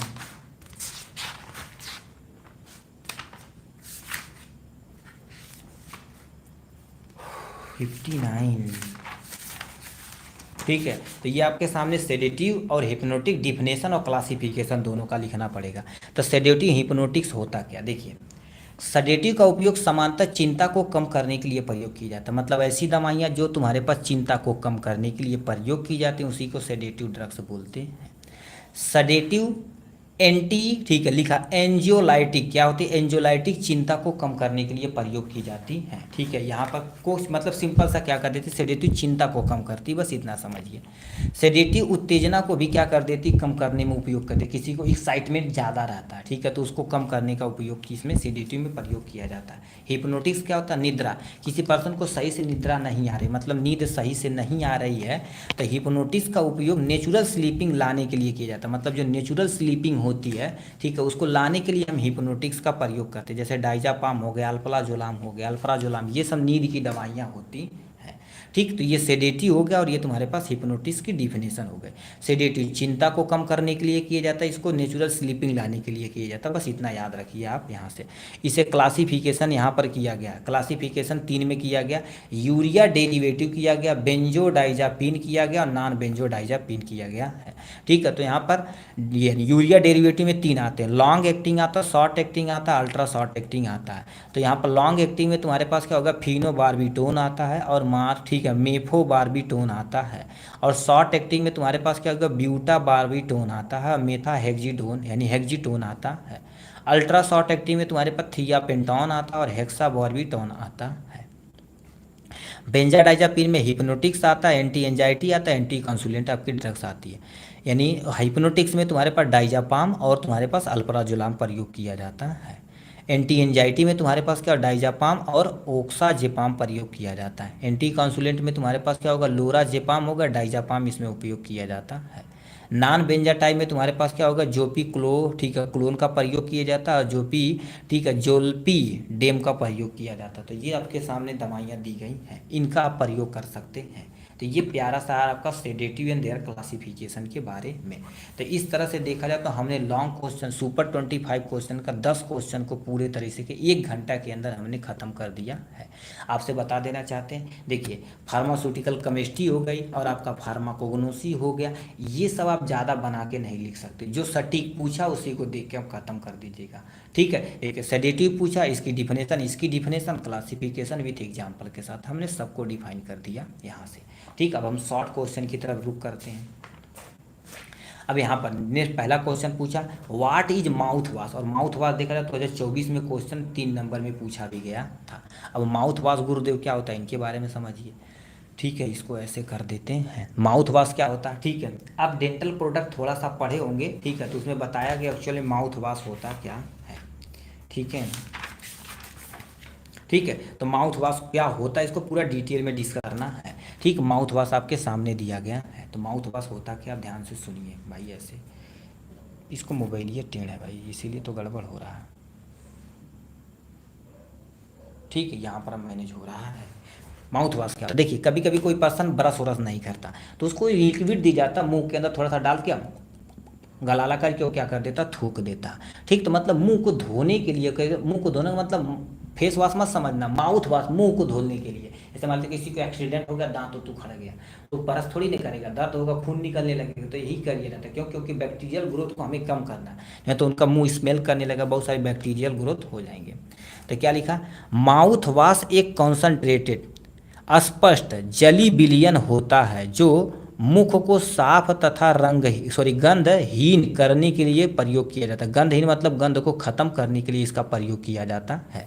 बनाने की विधि में देखा जाए तो तुम्हारे पास होता क्या है, सबसे पहले बनाने की विधि में देखा जाए, सबसे पहले बेंजो यानी डिजॉल्व बेंजोइक एसिड तुम्हारे पास जो होता है क्लोरोफॉर्म में हम क्या कर देते हैं, अच्छे से डिजॉल्व कर लेते हैं। सबसे पहले बेंजोइक एसिड लेते हैं और क्लोरोफॉर्म फॉर्म में अच्छे से क्या कर देते हैं, उसे हम डिजॉल्व कर लेते हैं, मतलब हमने घोल लिया है आराम से। ठीक, और उसके बाद क्या होगा, ऐड ग्लिसरीन, यानी क्या होता है, ग्लिसरीन तथा सिनामोन और पिपरामेंट और फिनॉल को हम क्या कर देते हैं, उसमें ऐड कर लेते हैं। फिर क्या करेंगे, सबको मिक्स करके कुछ टाइम के लिए रख देंगे। उसके बाद क्या कर देंगे, उसको हम ठंडा कर लेंगे, थोड़ा गर्म किया भी जाता है कि क्योंकि मान लेते तो कोई एंटी माइक्रोबियल रहेगा तो मर जाएगा। उसे हम ठंडा करेंगे, ठंडा करके फिल्टर करेंगे, फिल्टर करके हमारा तैयार हो गया आपका प्यारा सा माउथ वॉश। इस विधि से हम क्या कर देते, बनाते। दोबारा सुनिए, सबसे पहले बेंजोइक एसिड को क्लोरोफॉर्म में अच्छे से मिक्स करके डिजॉल्व करके ले लेंगे, उसमें ग्लिसरीन, सिनामोन और पिपरामेंट और फिनॉल प्रयोग करेंगे। फिनॉल एक एंटीबैक्टीरियल काम कर रहा है। इसे कुछ यानी सम लिखा है, मिक्स फॉर सम टाइम तक मिक्स करते रहेंगे, थोड़ा थोड़ा हीट करते रहेंगे, चिल करेंगे, ठंडा कर देंगे, पूरी तरह से फिल्टर कर लेंगे, माउथ वॉश बन के तैयार हो चुका है।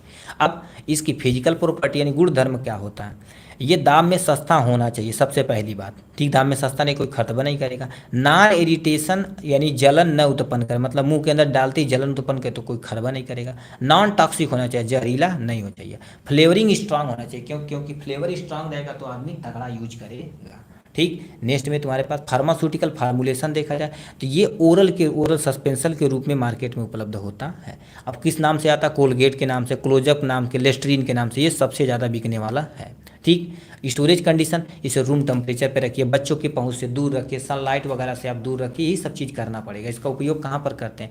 एंटीसेप्टिक तथा एंटीबैक्टीरियल के ग्रोथ को यानी रोकने के लिए, ठीक। ये कहते हैं मुंह को फ्रेश तथा कूल रखने के लिए हम क्या करते हैं? माउथ वॉश का उपयोग करते हैं, ठीक है। ये हो जाएगा आपके सामने।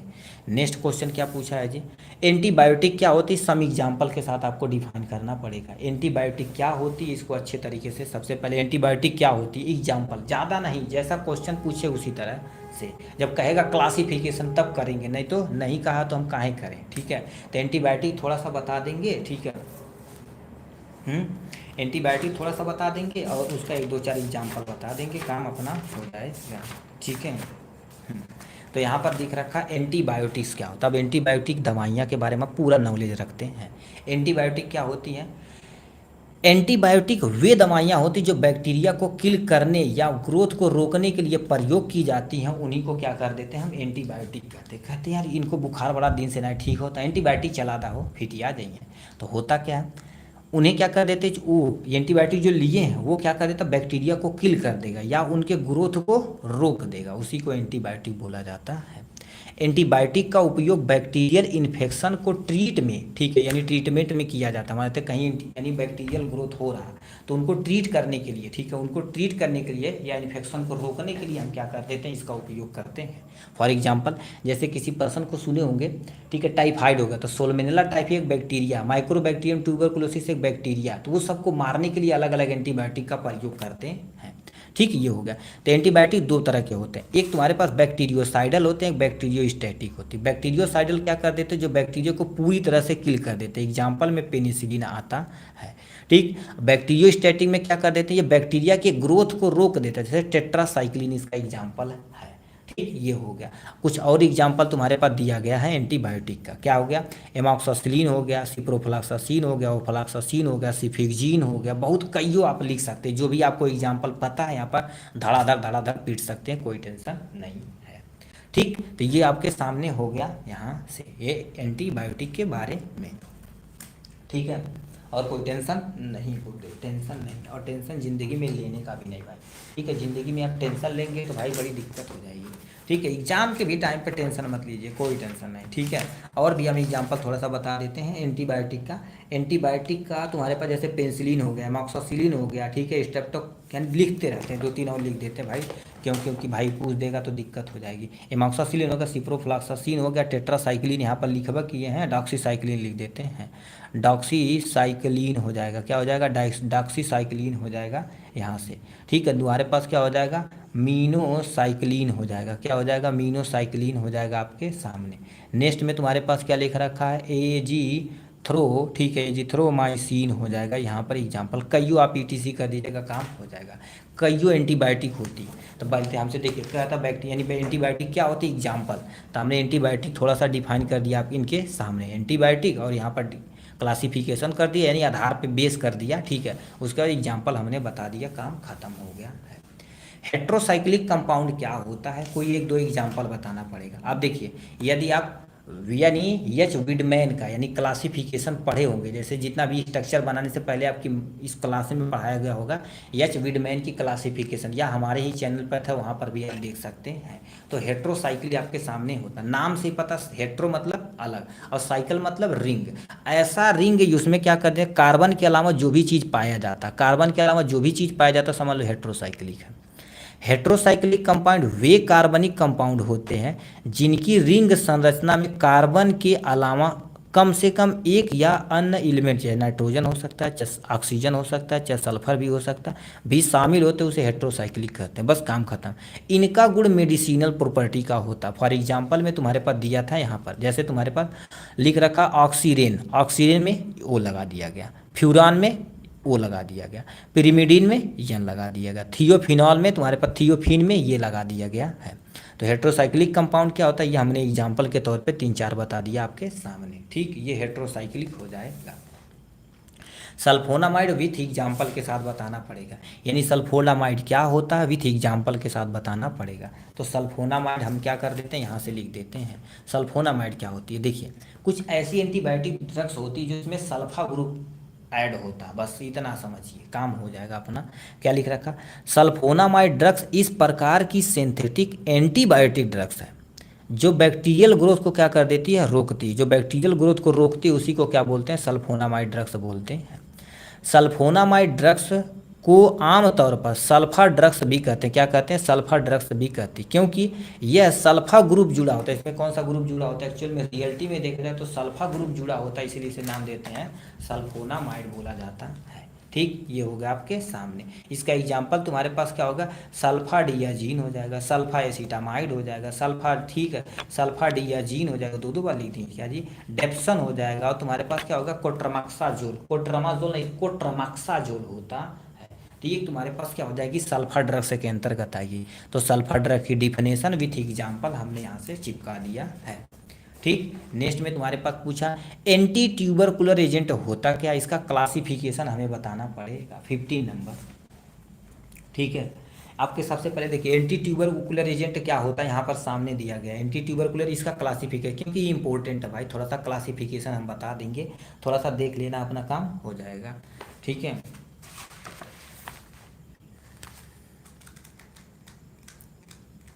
ठीक है, तो एंटी ट्यूबरकुलर एजेंट क्या होता है, इसका डिफिनेशन भी देख लेते हैं भैया, क्लासिफिकेशन, क्योंकि एंटी ट्यूबरकुलर बार बार पूछा जाता है।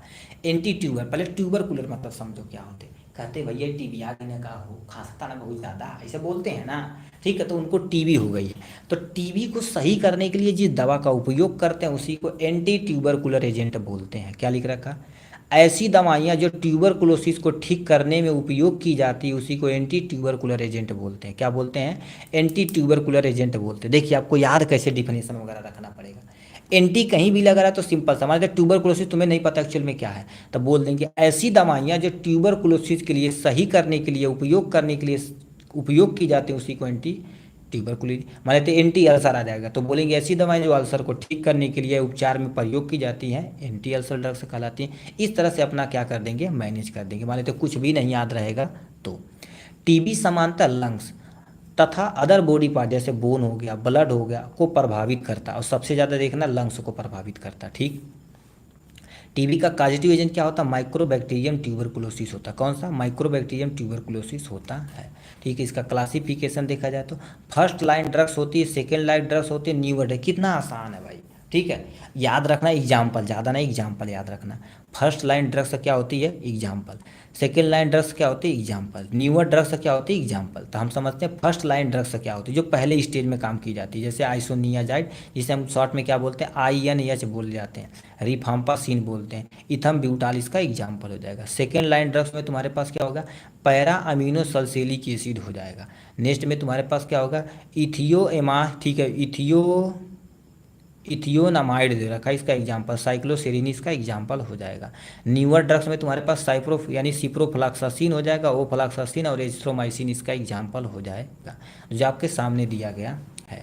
ठीक, नेक्स्ट में तुम्हारे पास लिखा example of anti tubercular agent, यानी इसका एग्जाम्पल क्या होगा, INH जो तुम्हारे पास आइसोनियाजाइड एग्जाम्पल हो जाएगा, इथम ब्यूटाल हो जाएगा, पैरा अमीनो सल्फेनिक एसिड हो जाएगा, पैरा, ठीक है, लिखा पैराजीनामाइड इसका एग्जाम्पल हो जाएगा, रिफाम्पासिन इसका एग्जाम्पल हो जाएगा, बेडा क्यूलिन इसका एग्जाम्पल हो जाएगा।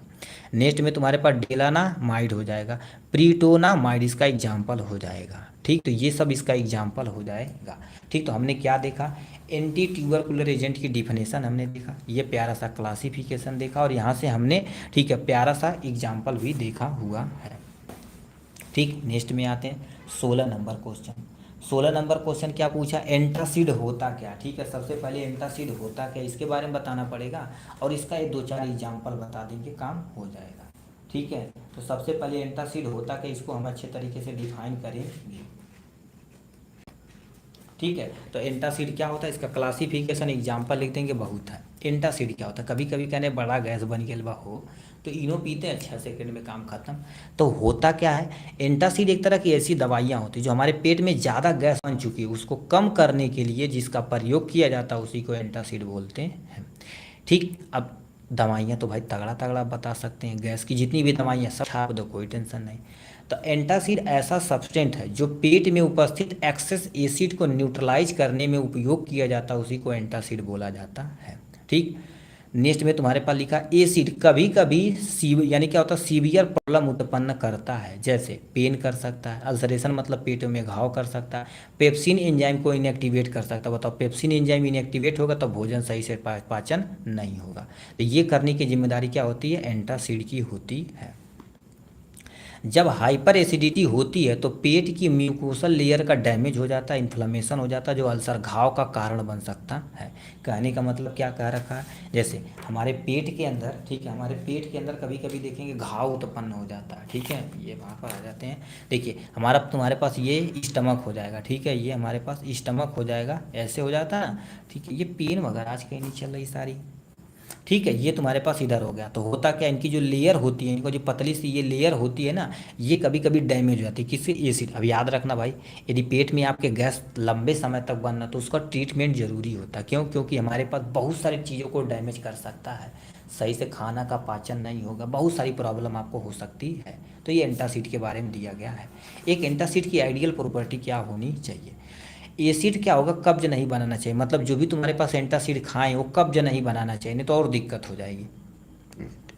एसिड लंबे समय तक चलने वाला, बहुत तेजी से कार्य करने वाला होना चाहिए। जैसे आपके तुम्हारे पास क्या हो गया, होता क्या, देखिए एंटासिड जो भी तुम खा रहे हो लंबे समय तक चलने वाला होना चाहिए, ठीक, लंबे समय तक जब चलेगा वो तेजी से वर्क करना चाहिए। जैसे पेंटाप डीएसआर, एसआर लिखा रहता है, सस्टेन रिलीज डीएसआर के नाम से जानते हैं, ठीक है। वो क्या करता है, सस्टेन रिलीज मतलब एक बार खा लो तो दिन भर ज़्यादा दिक्कत होगी नहीं, ठीक है, सस्टेन रिलीज लंबे समय तक अपना वर्क करेगा। यह एचसीएल के, ठीक है, एचसीएल को कोई इंटरफेयर नहीं करना चाहिए, मतलब एचसीएल जो हमारे पेट में है, क्योंकि वही बहुत सारी एंजाइम को एक्टिवेट करने का काम करता है, उससे कोई इंटरफेयर नहीं होना चाहिए, ठीक। यह सस्ता और निगलने योग्य होना चाहिए, क्या होना चाहिए, निगलने योग्य होना चाहिए, जो सामने दिया गया है। अब यानी क्लासिफिकेशन देखा जाए तो सिस्टमेटिक एंटासिड होता, नॉन सिस्टमेटिक एंटासिड होता। सोडियम बाइकार्बोनेट इसका एग्जाम्पल हो जाएगा। और नॉन सिस्टमेटिक एंटासिड में तुम्हारे पास एल्युमिनियम साल्ट होगा, मैग्नीशियम साल्ट हो, कैल्शियम साल्ट हो जाता है, जो आपके सामने दिया गया है। नेक्स्ट में तुम्हारे पास क्या होगा, इसका एग्जाम्पल तुम्हारे पास लिख रखा है, एल्युमिनियम हाइड्रोक्साइड जेल हो जाएगा, मैग्नीशियम हाइड्रोक्साइड हो जाएगा, मेगाल्ड्रेट हो जाएगा, सोडियम बाइकार्बोनेट हो जाएगा, कैल्शियम कार्बोनेट इसका एग्जाम्पल हो जाएगा, यहाँ से देख सकते हैं। तो हमसे कह रहा था एंटासिड क्या होता है, तो हमने एंटासिड बता दिया, इसकी आइडियल प्रॉपर्टी बता दी, इसका क्लासिफिकेशन विथ एग्जाम्पल वगैरह भी हमने डिटेल में बता दिया है, ठीक। नेक्स्ट क्या क्या दे रखा है जी, एंटासिड हो गया। रेडॉक्स टाइट्रेशन, रेडॉक्स टाइट्रेशन को हम मेंशन कर देंगे कि इसमें बोले थे रेडॉक्स टाइट्रेशन इंपॉर्टेंट है, तो इसको हम मेंशन कर देंगे पीडीएफ पे, थोड़ा सा आप देख लीजिएगा, ठीक। नेक्स्ट में क्या कर देता है, 18वें नंबर पे क्वेश्चन पे आते हैं, define anti hypertensive drugs an example, मतलब सबसे पहले क्या करना पड़ेगा, एंटी हाइपरटेंसिव ड्रग्स क्या होती है, इसका एग्जाम्पल वगैरह भी लिखना पड़ेगा। 18 नंबर, ठीक है, 18 नंबर क्वेश्चन पे आता है, सेकेंड हो जाएगा, सेकेंड कॉपी क्या हो गई, ठीक है, 27 नंबर, ठीक है। तो ये आपके सामने anti hypertensive drugs classification with example के सामने लिख गया। तो समझिए पहले एंटी मत सोचिए, हाइपरटेंसिव क्या होता है, सुने होंगे कभी कभी, इनको ब्लड का प्रेशर के बहुत तगड़ा हो गए, ठीक है। तो जब लंबे समय तक आपका ब्लड प्रेशर बहुत तेज रहेगा तो हाइपर हो जाएगा, तो हाइपर टेंशन बोलते हैं। तो ऐसी दवाइयाँ जो हाइपर टेंशन को सही करने के लिए उपयोग की जाती है उसी को एंटी हाइपर टेंसिव ड्रग्स बोलते हैं, ठीक है। एग्जाम्पल के तौर पे लिखा, एंटी हाइपरटेंसिव ड्रग्स ऐसी दवा होती हैं जो हाई ब्लड प्रेशर को कम करने के लिए उपयोग की जाती हैं, उसी को एंटी हाइपरटेंसिव ड्रग्स बोलते हैं, ठीक है। जैसे नॉर्मल हमारा बीपी कितना होना चाहिए, 120 और 80 एमएमएचजी होना चाहिए, 120 सिस्टोलिक प्रेशर होता है, डायस्टोलिक प्रेशर 80 होता है। अब ये बहुत ज़्यादा उससे बढ़ जाती है, नॉर्मल से ज़्यादा बढ़ जाती है, हाई बीपी में तुम्हारे पास 140 तथा 90 एमएमएचजी हो जाता है, तो ये हाई ब्लड प्रेशर हो जाता है। अब इसका क्लासिफिकेशन तुम्हारे पास लिख रखा है आपके सामने, देखिए ये याद रखिएगा यहाँ से। डायूरिटिक में तुम्हारे पास फुरसामाइड देते हैं, बिमटानाइड देते हैं, ACE, अब कितने लोग ऐसे हैं जो ACE इनहिबिटर, ACE का फुल यानी ACE का, ठीक है, क्या लिखते हैं लिख के दिखाते हैं, ठीक है, फुल नेम आप लिख के दिखाएं अच्छे तरीके से, देखिए कितने लोग ऐसे हैं लिख के दिखाते हैं, ठीक। और ये क्वेश्चन भी पूछा गया एंटी हाइपरटेंसिव क्या होता है, 2024 में भी पूछा था, ACE इनहिबिटर के बारे में थोड़ा सा एक्सप्लेन करिए। एडेनर्जी, इसमें तुम्हारे पास एसीए इनहिबिटर में तुम्हारे पास कोप्टाप्रोली यानी कोप्टाप्रील आता है और रेमिप्रिल इसका एग्जाम्पल हो जाएगा। एडेनर्जिक ड्रग्स में तुम्हारे पास क्या हो जाएगा, क्लोनोडीन हो जाएगा और गुआ, ठीक है, गुआना फैसिन हो जाएगा, यानी रिस्पेरिन इसका एग्जाम्पल हो जाएगा। कैल्शियम चैनल ब्लॉकर में तुम्हारे पास क्या हो जाएगा, वेरामापामीर हो जाएगा, नीमोडिप यानी डिपिन हो जाएगा, एमलोडिपिन इसका एग्जाम्पल हो जाएगा। वसोडाइलेटर में तुम्हारे पास जो हमारे ब्लड वेसल की डायलेट वेसल होती है उसको डायलेट करी चौड़ा थोड़ा सा कर देता है। इसमें तुम्हारे पास क्या होगा, डीजो, ठीक है, डीजोजाइड आता है, हाइड्राजिलीन आता है। यहाँ पर नेक्स्ट में तुम्हारे पास लिखा है गैंग्लियन ब्लॉकर, इसमें तुम्हारे पास ट्राईमेथाफॉन इसका एग्जाम्पल आता है। तो ये सामने दिया गया ये सब एग्जाम्पल है, ठीक है। ये हो गया यहाँ से। अब कुछ एग्जाम्पल हम देख लेते हैं यहाँ से जो हमारे सिलेबस में है, ठीक है। इतनी दवाइयाँ हमारे सिलेबस में कौन कौन, example of anti hypertensive drugs क्या लिख रखा है, प्रोपनोलॉल होता है, ठीक है, कोप्टाप्रील आता है, रेमिप्रील ही आता है, मेथाइल, ठीक है, मेथाइल्टोबेपेट हाइड्रोक्लोराइड आता है, क्लोनोडीन हाइड्रोक्लोराइड आता है, हाइड्राजीन हाइड्राइड आता है और निफाडिपिन इसका एग्जाम्पल हो जाएगा। तो ये तुम्हारे पास ये सब दवाइयाँ दी गई हैं, ठीक है। तो ये आशा करते हैं आपको हाइपरटेंशन जब आएगा तो सबसे पहले डिफिनेशन लिखना पड़ेगा, ये प्यारा सा क्लासिफिकेशन लिखना पड़ेगा, एग्जाम्पल जो नीचे हमने दिया गया कम से कम 2-4 आपको याद होना चाहिए, ठीक। ये हो गया। नेक्स्ट पे तुम्हारे पास क्या हो जाता है जी, 19 number question, what is a hyperglycaemic agent, और ओरल हाइपोग्लाइसेमिक एजेंट के तुम्हें बारे में बताना पड़ेगा। तो सबसे पहले हाइपोग्लाइसेमिक एजेंट होता क्या है, ठीक है। हाइपोग्लाइसेमिक एजेंट क्या होता है इसके बारे में आपको डिफाइन करना, थोड़ा सा ज़्यादा नहीं, ठीक है। डिफिनेशन लिख देना, क्लासिफिकेशन लिख देना, थोड़ा सा 1-2 एग्जाम्पल पीट देना, काम बन जाएगा, ठीक है। देखिए हाइपोग्लाइसेमिक पहले समझिए क्या होता है, क्योंकि हमें ये ज़्यादा उपयोग नहीं करना, ओरल हमारा मेन मुद्दा है, ठीक है। अब होकारा ध्यान से सुनिए, पेन कहाँ चली गई, ठीक है। हाइपो मतलब कम, ग्लाइसेमिक मतलब समझ रहे हैं ग्लूकोज लेवल, ठीक है। तो होता क्या है, हाइपोग्लाइसेमिक एक ऐसी दवा है, ठीक है, ऐसा एजेंट है जो ब्लड में उपस्थित शर्करा स्तर को कम करने के लिए किया जाता है, उसे हाइपोग्लाइसेमिक एजेंट कहते हैं। हाइपोग्लाइसेमिक एजेंट को ओरल हाइपोग्लाइसेमिक एजेंट के नाम से भी जाना जाता है, क्यों, क्योंकि मोस्टली देखा जाए तो आप इंजेक्शन वगैरह इसमें ज़्यादा आदमी लेता नहीं, मोस्टली दवाइयाँ ही खाते हैं, इसीलिए इसका नाम दिया जाता है ओरल हाइपोग्लाइसेमिक एजेंट, ठीक। अब इसका क्लासिफिकेशन देखा जाए तो इतना तुम्हारे पास दिया गया। क्लासिफिकेशन 2 तरह का होता है, एक पेरेंटल हाइपोग्लाइसेमिक एजेंट जिसमें इंसुलिन इंजेक्शन लिया जाता है, ठीक है, जो सब क्यूटेनियस नेचर से हमारे बॉडी के अंदर इंटर कराया जाता है, मतलब हमारा पेट का मसल से थोड़ा सा खींचेंगे उसी के अंदर इंजेक्ट कर देंगे। ओरल हाइपोग्लाइसेमिक एजेंट में तुम्हारे पास कईयों आते हैं, यहाँ पर दे रखा सल्फा, ठीक है, सल्फा न्यूराल यूरिएज होता है जिसमें टलबुटामाल होता है, और गिल्मी, ठीक है, लिख रखा है ग्लीबेंडाक्लामाइड होता है इसका एग्जाम्पल। बिगुनाइड में मेटफॉर्मिन इसका एग्जाम्पल, याद रखना बिगुनाइड आपका पूछा भी जाता है, बिगुनाइड एग्जाम्पल आप, ठीक है। बिगुनाइड हाइपोग्लाइसेमिक एजेंट तो मेटफॉर्मिन सबसे ज़्यादा, मेटफॉर्मिन 500 उपयोग किया जाता है, ठीक है। मेगालिटिनीड होता है एनाल्जेसिक, जिसे हम क्या बोलते हैं, रीपाग्लिनिड बोलते हैं और नेटाग्लिनाइड बोलते हैं, इसका एग्जाम्पल। थियाजोलिडी, ठीक है, डीन होता है जिसमें तुम्हारे पास क्या होगा, रेसिग्लूटाजोन होता है, और पीओ, ठीक है, पीओग्लेटाजोन इसका एग्जाम्पल हो जाएगा। अल्फा ग्लाइकोसाइडिक इनहिबिटर होता है जिसका एग्जाम्पल तुम्हारे पास कार्बोज होता है, और मिग्लिटॉल इसका एग्जाम्पल होता है, ठीक। अब हमारे शरीर के अंदर जो तुम्हारे पास बोल रहे हैं कैसे होता है, जैसे हमारे शरीर के अंदर एक आर्गेन होता है जिसका नाम होता है एक्चुअल में, देखिए हमारे शरीर के अंदर इंसुलिन, क्योंकि इंसुलिन के डिफ्लेक्शन से ये सारी प्रक्रिया हो रही है, ठीक है। बोलते हैं ना इंसुलिन यानी ब्लड में, देखिए सबसे पहले इंसुलिन का निर्माण कैसे होता है, हमारा पैंक्रियाज के नीचे एक, ठीक है, पेट के नीचे एक पैंक्रियाज होती है जो क्या कर देती है, इंसुलिन सेल निकालती। कौन सा सेल उसमें होता है, बीटा सेल होता है जो इंसुलिन निकालने का काम करता है, ठीक। जब बीटा सेल इंसुलिन नहीं निकालेगा, यानी पैंक्रियाज हमारे पास इंसुलिन नहीं निकालेगा, तो हमारे शरीर में जो शुगर लेवल है वो थोड़ा थोड़ा बढ़ता चला जाएगा। जब थोड़ा थोड़ा बढ़ता चला जाएगा तो शुगर का एक रूप ले लेगा। तो होता क्या है, देखिए सिंथेसिस कैसे होता है एक्चुअल में, यानी देखो सिंथेसिस आप यानी इंसुलिन, इसे नहीं याद रखेंगे तो एक्स्ट्रा हम स्टॉक बता रहे हैं, ठीक है। लेकिन सिंथेसिस ऑफ इंसुलिन, इंसुलिन का संश्लेषण होगा, बीटा सेल आप पैंक्रियाज करेगी, बायोसिंथेसिस करेगी, प्री इंसुलिन बनेगी, मतलब जो इंसुलिन का पहला स्टेज होता है।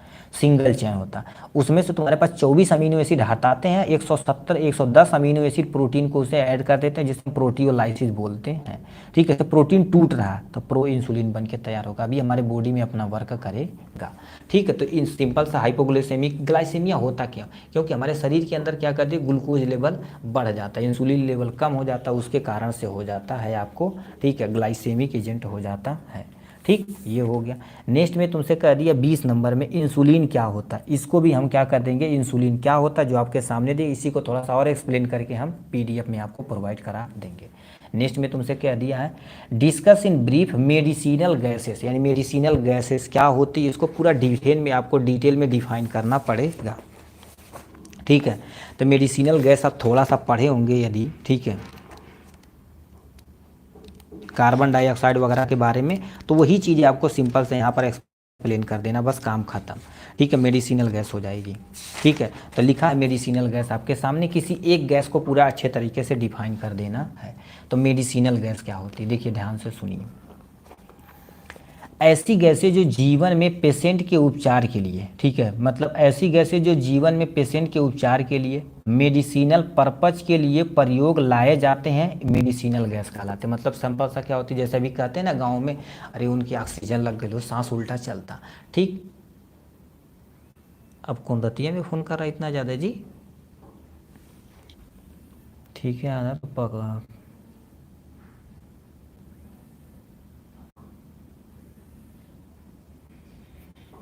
ठीक, तो ये मेडिसिनल गैसेस होती है। तो क्या लिखा है, ऐसी गैसें जो जीवन में पेशेंट के उपचार के लिए मेडिसिनल पर्पज के लिए उपयोग की जाती है, उसी को मेडिसिनल गैसेस कहते हैं। क्या बोलते हैं बाबू, मेडिसिनल गैसेस बोलते हैं। मेडिसिनल गैसेस का उपयोग पेशेंट इमरजेंसी कंडीशन में करता, मतलब कोई गैस है, क्यों, क्योंकि इमरजेंसी कंडीशन में हमें कोई चोट वोट लग गई या हमारे कोई प्रॉब्लम है सांस लेने में, सांस नहीं ले पा रहे हैं, तो इस गैस का उपयोग से हमारी सांस लेवाई जाएगी, जिससे हम बचे रहेंगे। मेडिसिनल गैस का उपयोग मेडिसिनल पर्पज के साथ साथ प्रयोगशाला में भी किया जाता है, बड़े सारे भी जो प्रयोगशाला होते हैं उसमें भी किया जाता है। ठीक, एग्जाम्पल ऑफ मेडिसिन गैस हमारे सिलेबस, ऑक्सीजन हमारे सिलेबस में, नाइट्रोजन हमारे सिलेबस में, कार्बन डाइऑक्साइड हमारे सिलेबस में है। ठीक है, अभी किसी एक को आप अच्छे तरह से डिफाइन करिए, आपका 3 नंबर बन जाएगा। तो देखिए हम ऑक्सीजन को डिफाइन करते हैं। ऑक्सीजन का सूत्र क्या होता है आपका, O2 होता है, इसका द्रव्यमान 32 ग्राम पर मोल होता है।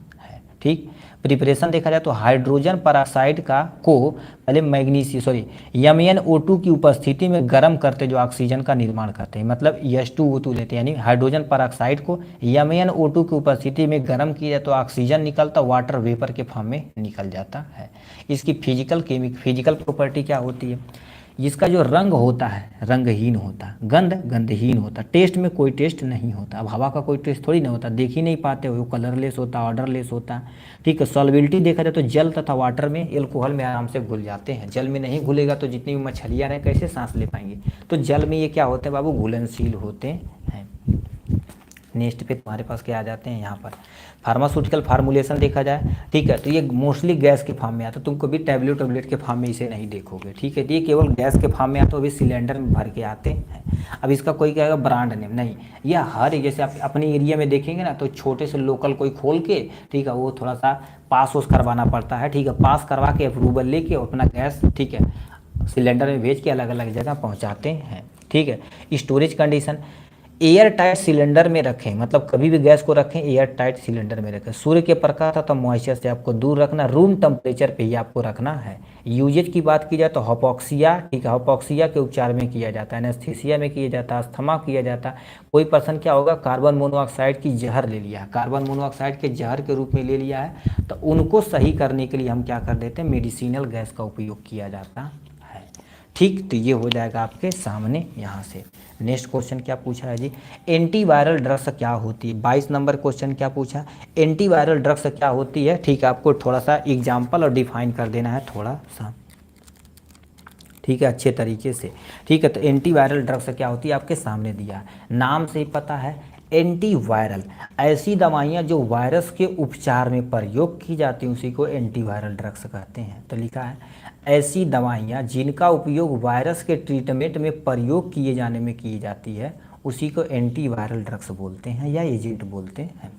वायरस एक नॉन लिविंग तथा लिविंग के बीच की कड़ी होती है। कहने का मतलब ये तो न तो लिविंग है न तो नॉन लिविंग। जैसे फॉर एग्जांपल मान लेते हैं ऐसे हम क्या कर दें, कोई वायरस रख दे तो हजारों करोड़ों साल तक ऐसे ही चुपचाप पड़ा रहेगा तो नॉन लिविंग रहेगा। ये हमारे कॉन्टेक्ट में आते ही क्या हो जाएगा, ये एक्टिवेट हो जाएगा। जैसे कोरोना था, कोरोना यहाँ पर पड़ा रहेगा तो नॉन लिविंग की तरह बिहेव करेगा, हमारे शरीर के अंदर जाते ही एक्टिवेट होकर अपने आप को बहुत तगड़ा काम करेगा। ठीक, वायरस के भी यानी वायरस के पास कोई भी न्यूक्लियस नहीं होता, कोई भी न्यूक्लियस नहीं होता है। ठीक है, इसलिए मारने में थोड़ा सा दिक्कत होती है। वायरस को ग्रो करने के लिए क्या होस्ट चाहिए, होस्ट मतलब कोई ना कोई आदमी चाहिए। बताओ तुम, यहाँ पर हम वायरस ऐसे रखें तो ये ग्रो नहीं करेगा। अब होस्ट चाहिए, मतलब हमारे शरीर में जब जाएगा तो शरीर हमारे उसके लिए क्या होस्ट है, तो शरीर में जब जाएगा तो अपना काम तेजी से करेगा। तो वायरस को ग्रो करने के लिए क्या कर देते हैं, होस्ट चाहिए, तभी ये काम कर पाएगा, नहीं तो कर नहीं पाएगा। तो ये एंटीवायरल ड्रग्स हो गई आपके सामने। क्लासिफिकेशन देखा जाए तो इसे 3 में क्लासिफिकेशन किया गया है। Anti herpes virus example, anti retrovirus example, anti influenza virus आपके सामने एग्जाम्पल दिया गया है। तो एंटी हर्पिस वायरस में तुम्हारे पास क्या आ जाते हैं, एसेक्लोवीर इसका एग्जाम्पल आ जाता, फोम्सिक्लोवीर इसका एग्जाम्पल आ जाता। एंटी रिट्रोवायरस मतलब ये रिट्रोवायरस के अगेंस्ट वर्क करेगा, ये हर्पिस वायरस के अगेंस्ट वर्क करेगा। इसमें तुम्हारे पास जीडोविडीन इसका एग्जाम्पल हो जाएगा, डेलाविरिडीन इसका एग्जाम्पल हो जाएगा। एंटी इन्फ्लुएंजा ड्रग्स में तुम्हारे पास क्या होगा, रिबाविरिन इसका एग्जाम्पल हो जाएगा, लेमिविडिन इसका एग्जाम्पल हो जाएगा। ठीक, एंटी यानी example of anti viral agent in syllabus, मतलब हमारे सिलेबस में देखा जाए तो कौन कौन से हैं, एसाइक्लोवीर हो जाएंगे और रिबाविरिन हो जाएगा, रेमसिविर हो जाएगा। ये तीनों सबसे ज़्यादा प्रयोग की जाती हैं। लिख रखा फेविपिराविर इसका एग्जाम्पल हो जाएगा, एमेंटाडीन HCl हो जाएगा। लिख रखा आइडोज्यूरिडीन इसका एग्जाम्पल हो जाएगा। ये सब इसका एग्जाम्पल हो जाएगा। ठीक, तो आप एग्जाम्पल थोड़ा सा याद रख लीजिएगा, काम हो जाएगा। यदि एंटीवायरल ड्रग्स आएगा तो सबसे पहले देखिए क्या करना पड़ेगा, एग्जाम्पल थोड़ा सा यहाँ से बता देंगे, ठीक, यहाँ से ये बता देंगे और ये आपके सामने ये बता देंगे, अपना काम हो जाएगा। ठीक, तो ये हो गया आपके सामने। नेक्स्ट क्वेश्चन तो उससे पूछा है हमसे 23 नंबर, क्लोनाजोपाम के बारे में बताना। क्लोनाजोपाम क्या होता है, कैसे होता है। ठीक है, अब क्लोनाजोपाम के बारे में थोड़ा सा नॉलेज रखेंगे ना, तो क्लोनाजोपाम यदि देखा जाए तो ठीक है, कहाँ चला गया, क्लोनाजोपाम यहाँ था। ठीक है, क्लोनाजोपाम देखा जाए तो एक एंटी काउंसुलेंट ड्रग्स होती है। ठीक, अब ये कहाँ कैसे प्रयोग की जाती है, इसको पीडीएफ में हम थोड़ा सा लिख देंगे। ठीक है, किसके रूप में आता है, किस नाम से मार्केट में आता है, ये थोड़ा सा आपको लिखना पड़ेगा। नेक्स्ट में तुम्हारे पास क्या दे रखा है, डिफाइन एक्यूरेसी एंड प्रीसीजन, यानी एक्यूरेसी क्या होती है, प्रीसीजन क्या होता है, इसको आपको अच्छे तरीके से डिफाइन करना पड़ेगा। ठीक है, जो एग्जाम के पॉइंट ऑफ व्यू से देखा जाए तो ये भी इंपॉर्टेंट क्वेश्चनों में से एक है। ठीक है, और ये भी क्वेश्चन इस टाइप से पूछा ही जाता है। ठीक है, तो यहाँ पर सामने दिख रखा है आपके सामने। ठीक है, यहाँ पर लिख रखा है एक्यूरेसी एंड प्रिसीजन। अब ये गुरुदेव क्या होता है, इनके बारे में थोड़ा सा समझिए। एक्यूरेसी क्या होती है, कहते हैं यार टिकट मारला तू तब मर दे, एक्यूरेट मार देला हो। ठीक है, तो वही एक्यूरेसी होती है। प्रिसीजन क्या होती है, उससे अगल थोड़ा सा डिफरेंस होता है। पहले एक्यूरेसी समझिए क्या होता है। एक्यूरेसी वास्तविक मान के बहुत करीब या सबसे करीब राशि का परिमाण होता है। ठीक, एक्यूरेसी हमेशा ट्रू वैल्यू के नज़दीक होना चाहिए। Accuracy also known as accurate value, accuracy हमेशा एक्सेप्टेबल वैल्यू के नज़दीक होना चाहिए। अब ये तीनों पढ़े हैं, जैसे मान लेते हैं आप मार्केट वार्केट में मेला उलम गए हुए तो ये वाला होता। तो अब देखिए इस पे जो तीर मारे हैं एक्चुअल में मिडिल में लगा हुआ है या मिडिल के इर्द गिर्द लगा हुआ है। ठीक है, इर्द गिर्द लगा, लगभग इसके समीप है, इसके यानी ट्रू वैल्यू के क्या होना चाहिए, समीप होना चाहिए, तो उसी को क्या बोला जाएगा, एक्यूरेसी वैल्यू बोला जाएगा। फॉर एग्जाम्पल मान लेते जी का माना 9th में पढ़े होंगे, 9th या 10th में, जी इक्वल टू 9.8 मीटर पर सेकेंड स्क्वायर होता है। ग्रेविटी जो हमें धरती खींचती है। अब देखा जाए तो 9.8 जो है 9.7 रहे तब वो लगभग इसके नज़दीक है, 9.9 रहे तब भी लगभग इसके नज़दीक है। तो ये सब तुम्हारे पास क्या रहेंगे, एक्चुअल में ट्रू वैल्यू रहेंगे। ठीक है, देखिए ये तुम्हारे पास क्या रहेगी, ट्रू वैल्यू ये है, इसके अगल बगल होती है। तुम पूरे विला को क्या बोलते हैं, एक्यूरेसी लगभग सही ऐसे बोलते हैं, तो उसी को एक्यूरेट वैल्यू या एक्यूरेसी वैल्यू बोला जाता है। अब प्रिसीजन तुम्हारे पास क्या होता है, क्या लिख दिया, प्रिसीजन के बारे में आते हैं। प्रिसीजन किसी प्रयोग को बार बार दोहराने से प्राप्त नज़दीकी जो वैल्यू होती है, ये आपस में नज़दीक होती है, इसको इसे क्या बोलते हैं, प्रिसीजन बोला जाता है। जैसे ये इसके पास भी हो सकती है, यहाँ पर भी हो सकती, कहीं भी हो सकती, बस आपस में नज़दीक होनी चाहिए। ठीक है, तो देखो प्रिसीजन वैल्यू आपस में नज़दीक होते, ये जरूर पॉइंट आप लिखिएगा, आपस में क्या होती है, नज़दीक होती है। देखिए ये तीनों हमने सटीक मारा, तीनों आपस में नज़दीक है, बट इस ट्रू वैल्यू से बहुत दूर है। देखा जाए ट्रू वैल्यू ये है या एक्चुअल वैल्यू ये है, तो इससे तुम्हारे पास बहुत दूर है, बट आपस में ये देखा जाए तुम्हारे पास, देखिए आपस में ये आप दूसरे से नज़दीक है, तो इसको क्या बोलेंगे, प्रिसीजन बोलेंगे। यह ट्रू वैल्यू से दूर तथा पास भी हो सकता है। अब ये तीनों मान लेते हैं यहीं पर, धड़ धड़ यहीं पर लगे, तीनों गोली यहीं पर लगे, तब ये तुम्हारे पास क्या हो जाएगी, ठीक है, आपस में क्लोज हो जाएगी, तब प्रिसीजन मान सकते हैं। तो ये एक्यूरेट की वैल्यू के पास भी हो सकता है अथवा दूर भी हो सकता है, कोई टेंशन नहीं, इसी को प्रिसीजन बोला जाता है। ठीक, तो इस तरह से देखा जाए तो हमने क्या कर दिया, टोटल और टोटल 24 यानी क्वेश्चन को कंसीडर कर लिया। अब यहाँ से जो क्वेश्चन पूछा जाएगा यहाँ से, और ये जितने भी क्वेश्चन आपसे पूछे जाएंगे, ठीक है, वो सब ऑलरेडी आपके क्वेश्चन में पूछे गए हुए हैं। ठीक है, इसको हम साइड में रखते हैं। ठीक है, अब ये देखिए हमारे पास यहाँ जितना भी 60 MCQ बताएंगे वो 2023 का पेपर सोल्यूशन का रहेगा। ठीक, और ये आपके सामने इधर जो MCQ हम बताएंगे, ठीक है, इधर जो MCQ बताएंगे, कहाँ चला गया जी, इधर जो MCQ बताएंगे ये भी आपके सामने देखा जाए, ठीक है, ये भी आपका 2022 का पेपर है। ठीक, और उसके बाद हम आपको बता देते हैं थोड़ा सा, ठीक है, ये किसका पेपर है जी, ठीक है, इसको हम हटाते हैं, ये हमारे फार्माकोलॉजी इधर हटाओ, ये जो तुम्हारे पास है पेपर, ठीक है, ये देखिए 2024 का। तो 3 साल के पेपर का जितना भी MCQ आपके सामने हम पुटअप करते हैं, तो पहले हम क्या कर देते हैं, सबसे पहले 2024 का, सॉरी 2023 का करते हैं, तो पार्ट सी की तरफ रुक करते हैं। यदि आपको आता है तो भैया आप प्लीज़ कमेंट बॉक्स में लिखिएगा, धड़धड़ाले, कोई टेंशन नहीं है। और जितने लोग हैं इस समय देखिए, आप देखिएगा नहीं, धड़धड़ा के लिखते रहिएगा तो आप ही के लिए सूटेबल रहेगा, और हमें भी मज़ा आएगा कि भाई हाँ कि पढ़ रहे हैं। चलिए, आप पहला क्वेश्चन आपके सामने दिया गया, इसको आप अच्छे तरीके से पढ़िए। देखिए कितने लोग ऐसे हैं जो पीट देते हैं, इसको पीटने का मतलब ये नहीं कि दिक्कत कर देंगे, नहीं, पीटने का मतलब इसको कितने लोग ऐसे हमारे भाई हैं जो इजीली इसको बता सकते हैं। ठीक है, इजीली बता सकते हैं। ठीक है, ये 2023 का पेपर है, इसमें पहला क्वेश्चन आपके सामने दिया गया है, यहाँ से क्या लिख रखा है जी, पहला question, which of the following gas is called laughing gas, मतलब ऐसी कौन सी गैस होती है जो लाफिंग गैस कहते हैं। लाफिंग गैस मतलब नाइट्रस ऑक्साइड। ऑप्शन में क्या दिया है, ऑक्सीजन, नाइट्रोजन, कार्बन डाइऑक्साइड या नाइट्रस। ठीक है, नाइट्रोजन, ठीक है, नाइट्रोजन, ठीक है, पेंसिल लाते हैं भाई, गड़बड़ा जाएगा नहीं तो। ठीक है, यहाँ पर हम छोटा सा पेंसिल है, इससे मैनेज हो जाएगा। ठीक है, इसका तुम्हारे पास लाफिंग गैस, ये वाला ऑप्शन करेक्ट हो जाएगा। नेक्स्ट में, which of the drugs is antacid, मतलब इसमें से कौन सी ऐसी दवाइयां हैं जो एंटासिड के अंतर्गत आती हैं। सोडियम तुम्हारे पास दिया बाइकार्बोनेट, दूसरा जिंक ऑक्साइड, ये तुम्हारे पास नहीं पड़ेगा। Sodium chloride anti microbial agent था। फेरस तुम्हारे पास देखा हीमेटेनिक्स एजेंट हो जाएगा, तो पहला ऑप्शन करेक्ट हो जाएगा आपके सामने। एजा represent which of the following, यदि आप एच विडमैन का थोड़ा सा क्लासिफिकेशन पढ़े होंगे तो हेट्रोएटम में जब बताए गए थे 3 होते हैं, तो एजा किसके लिए प्रयोग किया जाता था, एजा हमारे पास, ठीक है, नाइट्रोजन के लिए प्रयोग किया जाता है। नाइट्रोजन कहीं दिया, सल्फर, ऑक्सीजन, नाइट्रोजन, तो नाइट्रोजन क्या हो जाएगा आपका, टिक हो जाएगा आपके सामने। नेक्स्ट में क्या पूछा है, which of the following anti diabetes यानी ड्रग्स, मतलब इसमें से कौन सी है जो डायबिटीज में प्रयोग की जाती है, डायबिटीज को सही के लिए। इथ्रोमाइसिन ये एंटी बैक्टीरियल है, एसाइक्लोविर यानी एसाइक्लोविर देखा जाता है ये एंटीवायरल है। रिफाम्पासिन देखा जाए तो ये भी नहीं प्रयोग किया जाता, रिफाम्पासिन टीबी वगैरह प्रयोग किया जाता है। तो ये मेटफॉर्मिन इसका एग्जाम्पल, मेटफॉर्मिन 500 के नाम से मार्केट में आता है, तो ये हो जाएगा सी वाला ऑप्शन करेक्ट ऑप्शन हो जाएगा। नेक्स्ट में तुम्हारे पास क्या लिख रखा है जी, chloroquine phosphate use treatment of the following disease, मतलब क्लोरोक्यूनिन फास्फेट किसके ट्रीटमेंट में प्रयोग किया जाता है। क्लोरोक्यूनिन एंटी माइक्रोबियल, अभी आप ड्रग्स देखे ना, एंटी माइक्रोबियल जब ड्रग्स देखे थे, ठीक है, सॉरी एंटी माइक्रोबियल नहीं, मलेरिया पूछ रहे हैं गुरुदेव, मलेरिया एंटी मलेरिया ड्रग्स के रूप में प्रयोग किया जाता है। कहीं क्या है, हाइपरटेंशन, थायराइड, लेप्रेसी और मलेरिया, तो मलेरिया क्या हो जाएगा, ठीक हो जाएगा। Which of the following anti hypertensive drugs, इसमें से कौन सा एंटी हाइपरटेंसिव ड्रग्स में प्रयोग की जाती है। ठीक है, यानी मेथोड्रेक्स यानी मेथोट्रैक्जेट हो जाएगा, फ्लुकनाजोल हो जाएगा। फ्लुकनाजोल देखा जाए तो तुम्हारे पास किस में प्रयोग किया, एंटी फंगल में। गिल्मीप्राइड आपको डायबिटीज में।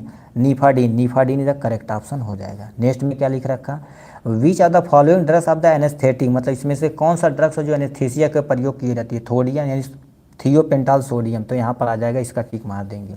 नेक्स्ट में तुम्हारे पास क्या आता है भैया, नेक्स्ट में क्या पूछा है, अब कमेंट बॉक्स में अब लिखना शुरू कर दिए। देखिए भाई, लिखा गर्जट ऑपरेटर यूज ट्रीटमेंट, मतलब गर्जट ऑपरेटर किसके लिए प्रयोग किया जाता है? लिमिटेड फॉर आर्सेनिक, ठीक है, आर्सेनिक में प्रयोग किया जाता है, जो आपके सामने दिया गया है। अब भैया इसको हम तो नहीं बताएंगे, 2-3 क्वेश्चन हम नहीं बताएंगे। पेंसिलिन की डिस्कवरी किसने की थी? अभी बोले फर्स्ट टाइम पेंसिलिन की डिस्कवरी किसने की थी, ठीक है, किसने 1928 में की थी, किसने की थी, ये कमेंट बॉक्स में आप लिख के दिखाइए। किससे हम बता देते हैं? नोटाटम फैनी, देखो नोटाटम पेंसिलिनियम नोटाटम नामक फंजाई थी, उसी से प्राप्त की। किस वैज्ञानिक ने की थी, ये कमेंट बॉक्स में आप लिखाइए। फुल नेम ऑफ आईपीसी, ये लुल्ल वाला क्वेश्चन कक्षा 10 का पूछा हुआ है, ठीक, कक्षा 10 नंबर में पूछा हुआ आईपीसी का फुल नेम। 2 क्वेश्चन देखें कितने लोग हमारे बंदे हैं जो नीचे कमेंट बॉक्स में लिख के दिखाते हैं, और जितने लोग हैं तो हम जानते लिखवा नहीं करेंगे, ठीक है, ठीक है। 2-4 लड़के ऐसे रहते हैं जो एक्टिवेट रहते हैं, और जितने भी देख रहे हैं ना सब ऐसे देख रहे हैं, अच्छा चल रहा, मतलब कुछ ना तो आंसर देना ना कुछ, मतलब चल रहा है, ज़िंदगी किस तरह से चल रही है उस तरह से मैनेज कर रहे हैं, ठीक है। नहीं भाई, एक्टिवेशन होना चाहिए आपके अंदर, ठीक है, एक्टिवेशन रहेगा तभी तो काम कर पाएंगे। 11 नंबर क्वेश्चन क्या पूछा है जी? कोट्रमक्सा इज अ कॉम्बिनेशन ऑफ, कोट्रमक्सा किस किस का ड्रग्स का कॉम्बिनेशन होती है? टोटल 2 दवाइयाँ होती है इसमें। सबसे पहले तुम्हारे पास क्या होगा? ट्राईमेथाप्रीन होता है, तुम्हारे पास क्या होता है? मेथा, ठीक है, मेथाप्राइम होता है, ठीक है, एक ड्रग्स ये हो गई।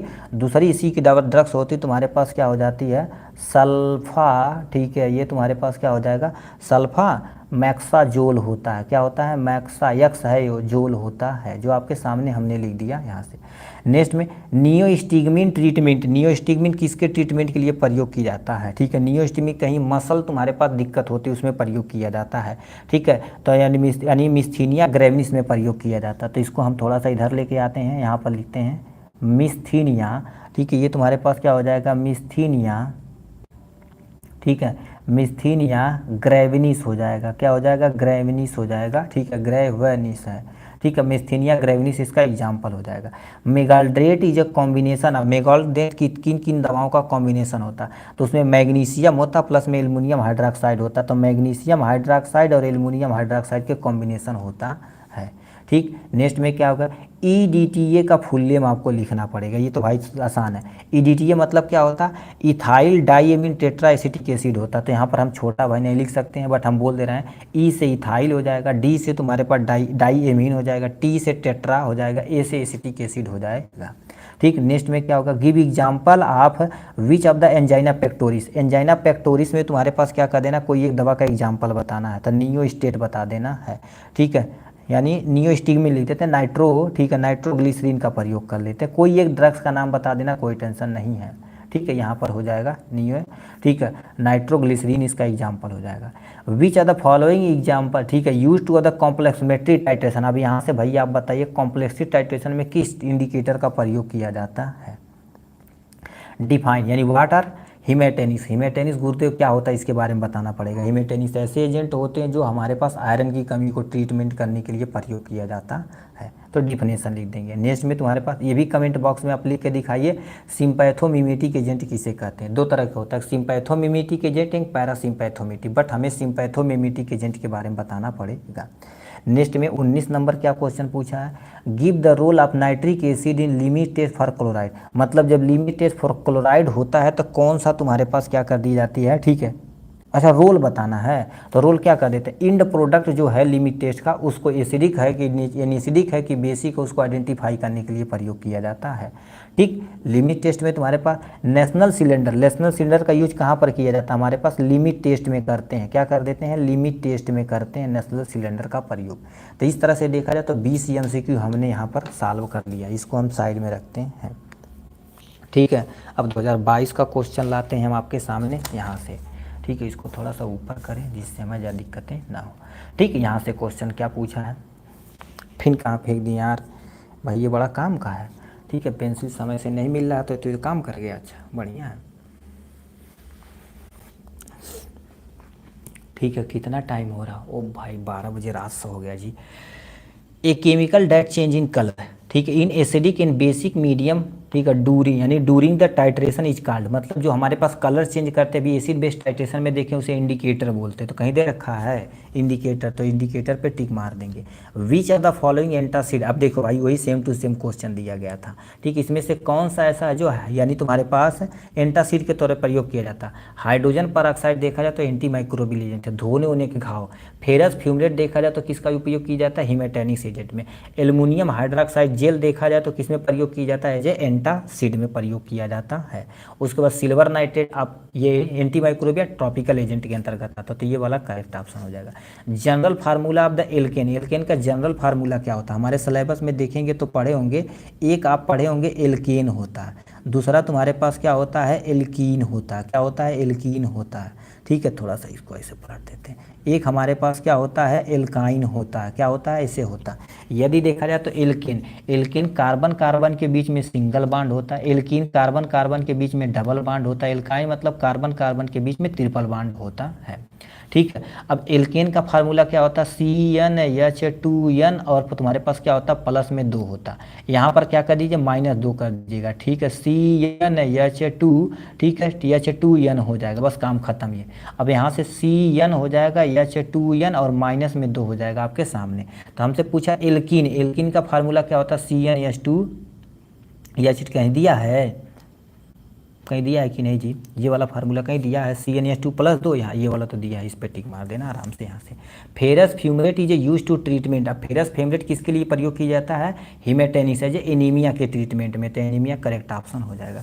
Which of the following is a heteroatom, अभी बोले हेट्रोएटम क्या होता है, ऐसे एटम जो कार्बन के बीच में कोई अन्य चीज़ आ जाता है, ठीक, तो हेट्रोएटम किसको बोला जाता है, हेट्रोएटम में तुम्हारे पास क्या क्या एग्जाम्पल बोले हैं, अब यहाँ से कमेंट बॉक्स में लिख के दिखाना भाई, ठीक है, 5th नंबर पर, ठीक है। अभी हम क्या क्या बोले हैं, एक ऑक्सीजन होना चाहिए, एक नाइट्रोजन होना चाहिए, सल्फर, तो सल्फर है no, nitrogen no, oxygen no, nitrogen तो है जी, नाइट्रोजन पे टिक मार देना। एंटी नियोप्लास्टिक एजेंट, मतलब इसमें से कौन सी दवाइयाँ हैं जो एंटी नियोप्लास्टिक एजेंट के तौर पे प्रयोग की जाती हैं, पहला तुम्हारे पास, ठीक है, मेथो, ठीक है, मेथोट्रैक्जेट, यही तो है जी, ठीक है, इसको टिक मार देना। आगे क्या दे रखा, क्लोरोक्विनोन फॉस्फेट, ये तुम्हारे पास मलेरिया के, एस्पोरोलैक्टोन हो जाएगा, इपिनेफ्रीन हो जाएगा, ठीक है, ये हो जाएगा। कल्पाल इज ब्रांड नेम आप है, ठीक है, कल्पाल किसका ब्रांड नेम है, तो पैरासीटामॉल का कल्पाल होता है, डोलो रहेगा तब भी टिक मार देना इस पर, ठीक है। नेक्स्ट क्या क्वेश्चन पूछा है जी, ठीक है, कह दिया है 5,5 डाई फिनाइल, ठीक है, डाई फिनाइल इमिडाजोलाड यानी जोलोलिडीन 2,4 डाईओन, किन किसका, ये केमिकल किसका आईयूपीएसी नेम है, ठीक है, आपको बता देना चाहते हैं, ठीक है। ये देखा जाए तो तुम्हारे पास फेंटोइन का है, तुम्हारे पास है, फेंटोइन कहीं दिया है, एटिनोलॉल और फेंटॉल, ये तुम्हारे पास टिक मार देना। इसीलिए तुम्हारे पास बोलते थे थोड़ा सा केमिकल स्ट्रक्चर आईयूपीएसी नेम याद रखना पड़ेगा। Which are the following drugs use to the second generation hypoglycemic agent sulfonylurea क्लासिक के अंतर्गत आता है, ठीक है। ये देखा जाए तो सेकेंड जनरेशन का ना, तो गिल्मी, ठीक है, यहाँ पर क्या बेनक्लेमाइड कहीं दिया है, गिल्मीप्राइड नहीं, गिलिपिन, ठीक है, ग्लीबेनाक्लेमाइड, ये तुम्हारे पास ऑप्शन सही हो जाएगा, ठीक। नेक्स्ट में तुम्हारे पास लिखा ग्रेसीफेल्विन, ग्रेसीफेल्विन तुम्हारे पास इज, ग्रेसीफेल्विन देखा जाए तो तुम्हारे पास है एक तरह का एंटी फंगल ड्रग्स है, कहीं दिया हुआ एनेस्थेटिक, हाइपोग्लाइसेमिक, लेक्जेटी, ये तुम्हारे पास करेक्ट ऑप्शन हो जाएगा।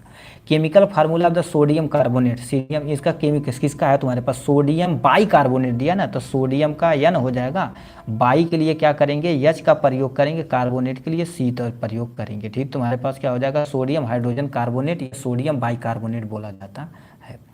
Nitrous oxide is also known है, जिसको लॉफिंग गैस के नाम से जानते हैं, अभी आप देखें उस पेपर में, इसे लॉफिंग गैस के नाम से जानते हैं। लिख रखा काल्मपोस वैलीमी, ब्रांड नेम, ये किसका ब्रांड नेम है, ठीक है। ये देखा जाए तो डाइजा पाम का, तुम्हारे पास क्या लिख देंगे यहाँ से, ठीक है, डाइजा, ठीक है, डाइजा पाम का प्रयोग हो जाएगा आपके सामने।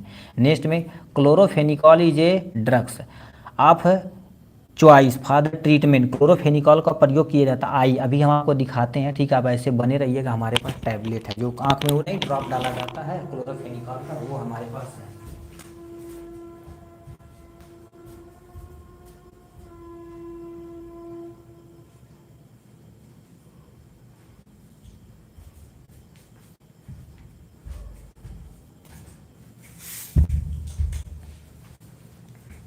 ठीक, आप ये वाला सिस्टम देखे होंगे, ये वाला जरूर देखे होंगे।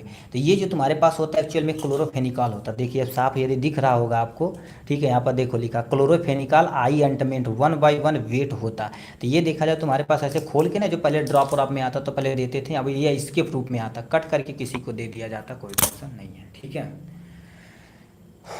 अब कहाँ गए पेंसिल हमारी, ठीक है। नेक्स्ट क्वेश्चन क्या, hydrogen peroxide use to antidote is in dash dash dash poisoning. मतलब हाइड्रोजन परऑक्साइड देखा जाए, ठीक है, किसी पर्सन को साइनाइड की, ठीक है, यहाँ पर क्या करेंगे, साइनाइड रखेंगे। एक और होता हमको याद नहीं है, ठीक है। देखो साइनाइड के ट्रीटमेंट में हाइड्रोजन परऑक्साइड का प्रयोग करते हैं, एक ट्रीटमेंट यहाँ और लिखना पड़ेगा, ठीक है। थियोपेंटाल सोडियम हैज़, थियोपेंटाल सोडियम का तुम्हारे पास ऑर्डर विथ टेस्ट, ये तो भाई ठीक है, ये दिया गया है, ठीक है, वो अलग है, ठीक है, वो साइट है जहाँ पर, ठीक है, बीटीयू बोर्ड का सारा पेपर उपलब्ध होता है, ठीक। नेक्स्ट में थियोपेंटाल सोडियम, थियोपेंटाल सोडियम तुम्हारे पास कैसा ऑर्डर होता है, जैसे हमारे पास प्याज उगाज नहीं सड़ती उसकी, तो तुम्हारे पास लिखेंगे हमारे पास रोटिंग ऑफ ओनियन, यानी जो ओनियन हमारे पास रोटिंग होता है उसे सड़ता है, रोटिंग ऑफ ओनियन हो जाएगा। पीलोकार्पिन इज यूज टू ट्रीटमेंट, अब पीलोकार्पिन देखा जाए तो ग्लाइकोमा के ट्रीटमेंट में प्रयोग किया जाता है। तो यहाँ पर क्या होगा, ग्लाइकोमा एक आंख वाली डिजीज होती है, ग्लाइकोमा ट्रीट कर देंगे, ठीक है। Amphotericin B the most effective drugs against the infection, किसके लिए, तुम्हारे पास किसी पर्सन को एंटी फंगल हो गया तो बहुत तगड़ा काम करता है, ये एंटी फंगल ड्रग्स हो जाएगा, ठीक है, ये आपके सामने एंटी फंगल ड्रग्स हो जाएगा, ठीक है। अब भैया तो इसको तो हम बताएंगे नहीं भाई, ठीक है। ग्लीबेनक्लेमाइड प्रोसेस ए, ठीक है, ये तुम्हारे पास कैसा होता है, ग्रुप ऑफ द केमिकल, इसमें यदि देखा जाए, ठीक है, तो ये तुम्हारे पास यहाँ से इसको थोड़ा सा लिखते हैं, ये तुम्हारे पास अभी ऊपर देखे हैं सल्फा ग्रुप का था ना, ठीक है, तो ये तुम्हारे पास क्या हो जाएगा, सल्फा, ठीक है, सल्फा न्यूल, ठीक है, यूरिएन हो जाएगा, क्या हो जाएगा, यूरिएज हो जाएगा, ठीक है, यहाँ पर आप टिक कर देंगे यहाँ से, ठीक है, यूरिएज हो जाएगा आपके सामने, ठीक। या फुल नेम ऑफ ईडीटी, अब इसको कमेंट बॉक्स में आप लिख के दिखाइए फुल नेम ऑफ ईडीटी के बारे में, ठीक है, ईडीटी का फुल नेम। तो ये 2022 का पेपर हो गया आपके सामने, 2023 का पेपर लाते हैं आपके सामने, इसको करके दिखाते हैं, ठीक है। अब यहाँ से क्या करिए, ठीक है, यहाँ पर जितने लोग हैं एक भी लोग कमेंट भी एक भी परसेंट नहीं कर रहे हैं, कितनी बुरी बात है। 2024 का कह दिया है, ठीक है, इसमें तो टिक लगा है जी। Antacid are the not recommend the long term, मतलब कौन सा ऐसा है जो लंबे समय तक रिकमेंड नहीं किया जाता है। कैल्शियम क्लोराइड कर सकते हैं क्योंकि हमारी बोन को स्ट्रॉन्ग करेगा। मैग्नीशियम हाइड्रोक्साइड ये भी कर सकते हैं, बट एल्युमिनियम हाइड्रोक्साइड नहीं कर, क्योंकि मेटेलिक नेचर हमारे शरीर के अंदर इंक्रीज कर जाएगा, तो इस पर टिक मार देना है। रिएजेंट, ठीक है, reagent use to the limit test for chloride, कौन सा यूज किया जाता है, सिल्वर नाइट्रेट प्रयोग किया जाता है। In organic compound generally do not contain one of the following atom, मतलब तुम्हारे पास इनऑर्गेनिक कंपाउंड में कार्बन नहीं होता तो कार्बन, और ऑर्गेनिक कंपाउंड में कार्बन भर भर के होता है, इनऑर्गेनिक में कार्बन नहीं होता। पेंसिलिन डिस्कवर्ड बाई, अब यही भैया आंसर लिख के जाइए भैया, वो लेके आओ, इसको भी हम नहीं बताएंगे भाई ठीक है। तो ये penicillin was discovered the following scientist, Paul इट्जिस के द्वारा, अलेक्जेंडर फ्लेमिंग के द्वारा, या तुम्हारे पास है, ठीक है, लिखा है गारहायड डोमिक के द्वारा, या नन ऑफ दीज किसके द्वारा किया गया था, इसे बताना। ड्रग्स, ठीक है, which depress CNS and produce the sleeping, उसे हम हिप्नोटॉक्स बोलते हैं, हिप्नोटॉक्स या सेडेटिव हिप्नोटिक्स देखे तो वो बता देना। यानी बीटाडीन, बीटाडीन देखा जाए तो तुम्हारे पास क्या होगा, एक एंटी माइक्रोबियल है, क्या हो जाएगा तुम्हारे पास, एंटी माइक्रोबियल एजेंट होता है, ठीक है, माइक्रोबियल एजेंट होता है जो उसके ग्रो करने के रोकता है। सोडियम जिंक कार्बोनेट, ये केमिकल नेम किसका होता है तुम्हारे पास, इसका आप लिख दीजिए जिंक, और यहाँ से क्या लिख देंगे, कार्बो, ठीक है, ये तुम्हारे पास नेट लिख देंगे, जिंक कार्बोनेट आपके सामने हो जाएगा। Silver nitrate use, silver nitrate देखा जाए तो तुम्हारे पास एंटी माइक्रोबियल एजेंट के तौर पे प्रयोग करते थे, तो एंटी माइक्रो, ठीक है, एंटी माइक्रोबियल एजेंट हो जाएगा, ठीक है, यहाँ पर पूरा लिख देना, माइक्रोबियल एजेंट हो जाएगा। वॉशिंग सोडा या आल्सो उन्होंने, वॉशिंग सोडा को क्या बोला जाता है हमारे पास, सोडियम कार्बोनेट बोला जाता है, तो हमारे पास लिख देंगे यहाँ पर सोडियम कार्बोनेट, उसमें 10 वाटर भी होता है, ठीक है, 10 हाइड्रेट भी होता है, पूरा नाम लिखेंगे तो। सेंट्रल फार्माकोपिया लेबोरेटरी कहाँ पर, अपने यहाँ गाजियाबाद में है, ठीक है, यहाँ पर उत्तर प्रदेश में देखा जाए तो गाजियाबाद में है, ठीक है। Chemical formula of the ferrous sulphate, ferrous sulphate का केमिकल फार्मूला क्या होता है, FeSO4 होता है। Role of the indicator in reaction मतलब क्या कहता है, find the end product, end product को, इंड पॉइंट या इंड प्रोडक्ट को फाइंड करने के लिए, ठीक है, इसका उपयोग किया जाता है, ठीक है, यानी इंड पॉइंट कब आया हुआ है तो उसको आइडेंटिफाई किया जाता है। KMNO, ठीक है, कलर कैसा होता है, KMNO का कलर तुम्हारे पास कैसा होता है, पर्पल होता है। Antineoplastic drugs are medication are use to treatment, यानी एंटीनियोप्लास्टिक किस में प्रयोग किया जाता है, कैंसर के उपचार में किया जाता है, तो कैंसर यहाँ पर फिलअप कर देंगे। Which are the following drugs are the detoxification of the organophosphate, मतलब ऐसा कौन सा चीज़ है जो आर्गेनोफॉस्फेट को डिटॉक्सिफाई करने के लिए एट्रोपिन का प्रयोग करते हैं, क्या कर देते हैं, atropine is the correct option हो जाएगा। ठीक है, लिखा colour of the ammonium, ammonium chloride, ammonium chloride के एक्चुअल में कलर कैसा होता है, एक्चुअल में वाइट कलर का होता है, ठीक है, फ्यूम के फॉर्म में निकलती है। Mainly found in seaweed, seaweed में देखा जाए तो मोस्टली क्या होता है, आयोडीन होता है, जो नदियों के किनारे होता है उनको घेगा रोग नहीं होता, ठीक है। नेक्स्ट में क्या पूछा, name of the gas off the fumigation, कौन सी ऐसी गैस जो फ्यूमिगेशन में प्रयोग की जाती है, हमारे पास नाइट्रिक एसिड का प्रयोग किया जाता है, क्या हो जाएगा, हमारे पास नाइट्रिक एसिड होता है और सल्फर डाइऑक्साइड होता है, आप दो लिख देना काम हो जाएगा। धतूरा के पॉइजनिंग में किसका, ठीक है, किसका यानी एंटीडोट में प्रयोग किया जाता है, यानी फियोस्टिगमिन किया जाता है, फाइसो स्टिगमिन किया जाता है, फाइसो स्टिगमिन इसका एग्जाम्पल हो जाएगा यहाँ से। नेक्स्ट में तुम्हारे पास लिखा यूज ऑफ द प्रोपनोलॉल, प्रोपनोलॉल का यूज कहाँ पर किया जाता है, ठीक है, किसी पर्सन को हाई ब्लड प्रेशर हो गया, हाइपर टेंशन में प्रयोग किया जाता है, हाइपर टेंशन में प्रयोग किया जाता है, हाइपर टेंशन में किसी पर्सन को हाई ब्लड BP हो गया तो उसमें भी प्रयोग किया जाता है, अन्य अन्य चीज़ों में हम प्रयोग कर सकते हैं। तो इस तरह से देखा जाए तो हमने क्या कर दिया है, 60 MCQ आपके सामने कर लिया है और टोटल एटलीस्ट 2 घंटा हो चुका है, ठीक है। और आदा करते भाई, ये जितने लोग आप शुरू से अंत तक शुरू से अंत तक जुड़े रहे होंगे उनको मोस्ट ऑफ द जरूर से ज़रूर फ़ायदा हुआ होगा, ठीक। तो चलिए आज के लिए बस इतना ही, ठीक है। और आप इसका PDF चाहिए तो डिस्क्रिप्शन में नंबर दिया, वहाँ से आप कांटेक्ट करके कभी भी आप रिसीव कर सकते हैं। चलिए आज के लिए बस इतना ही, फिर मिलेंगे नेक्स्ट वीडियो में नेक्स्ट टॉपिक के साथ, तब तक के लिए bye bye and take care.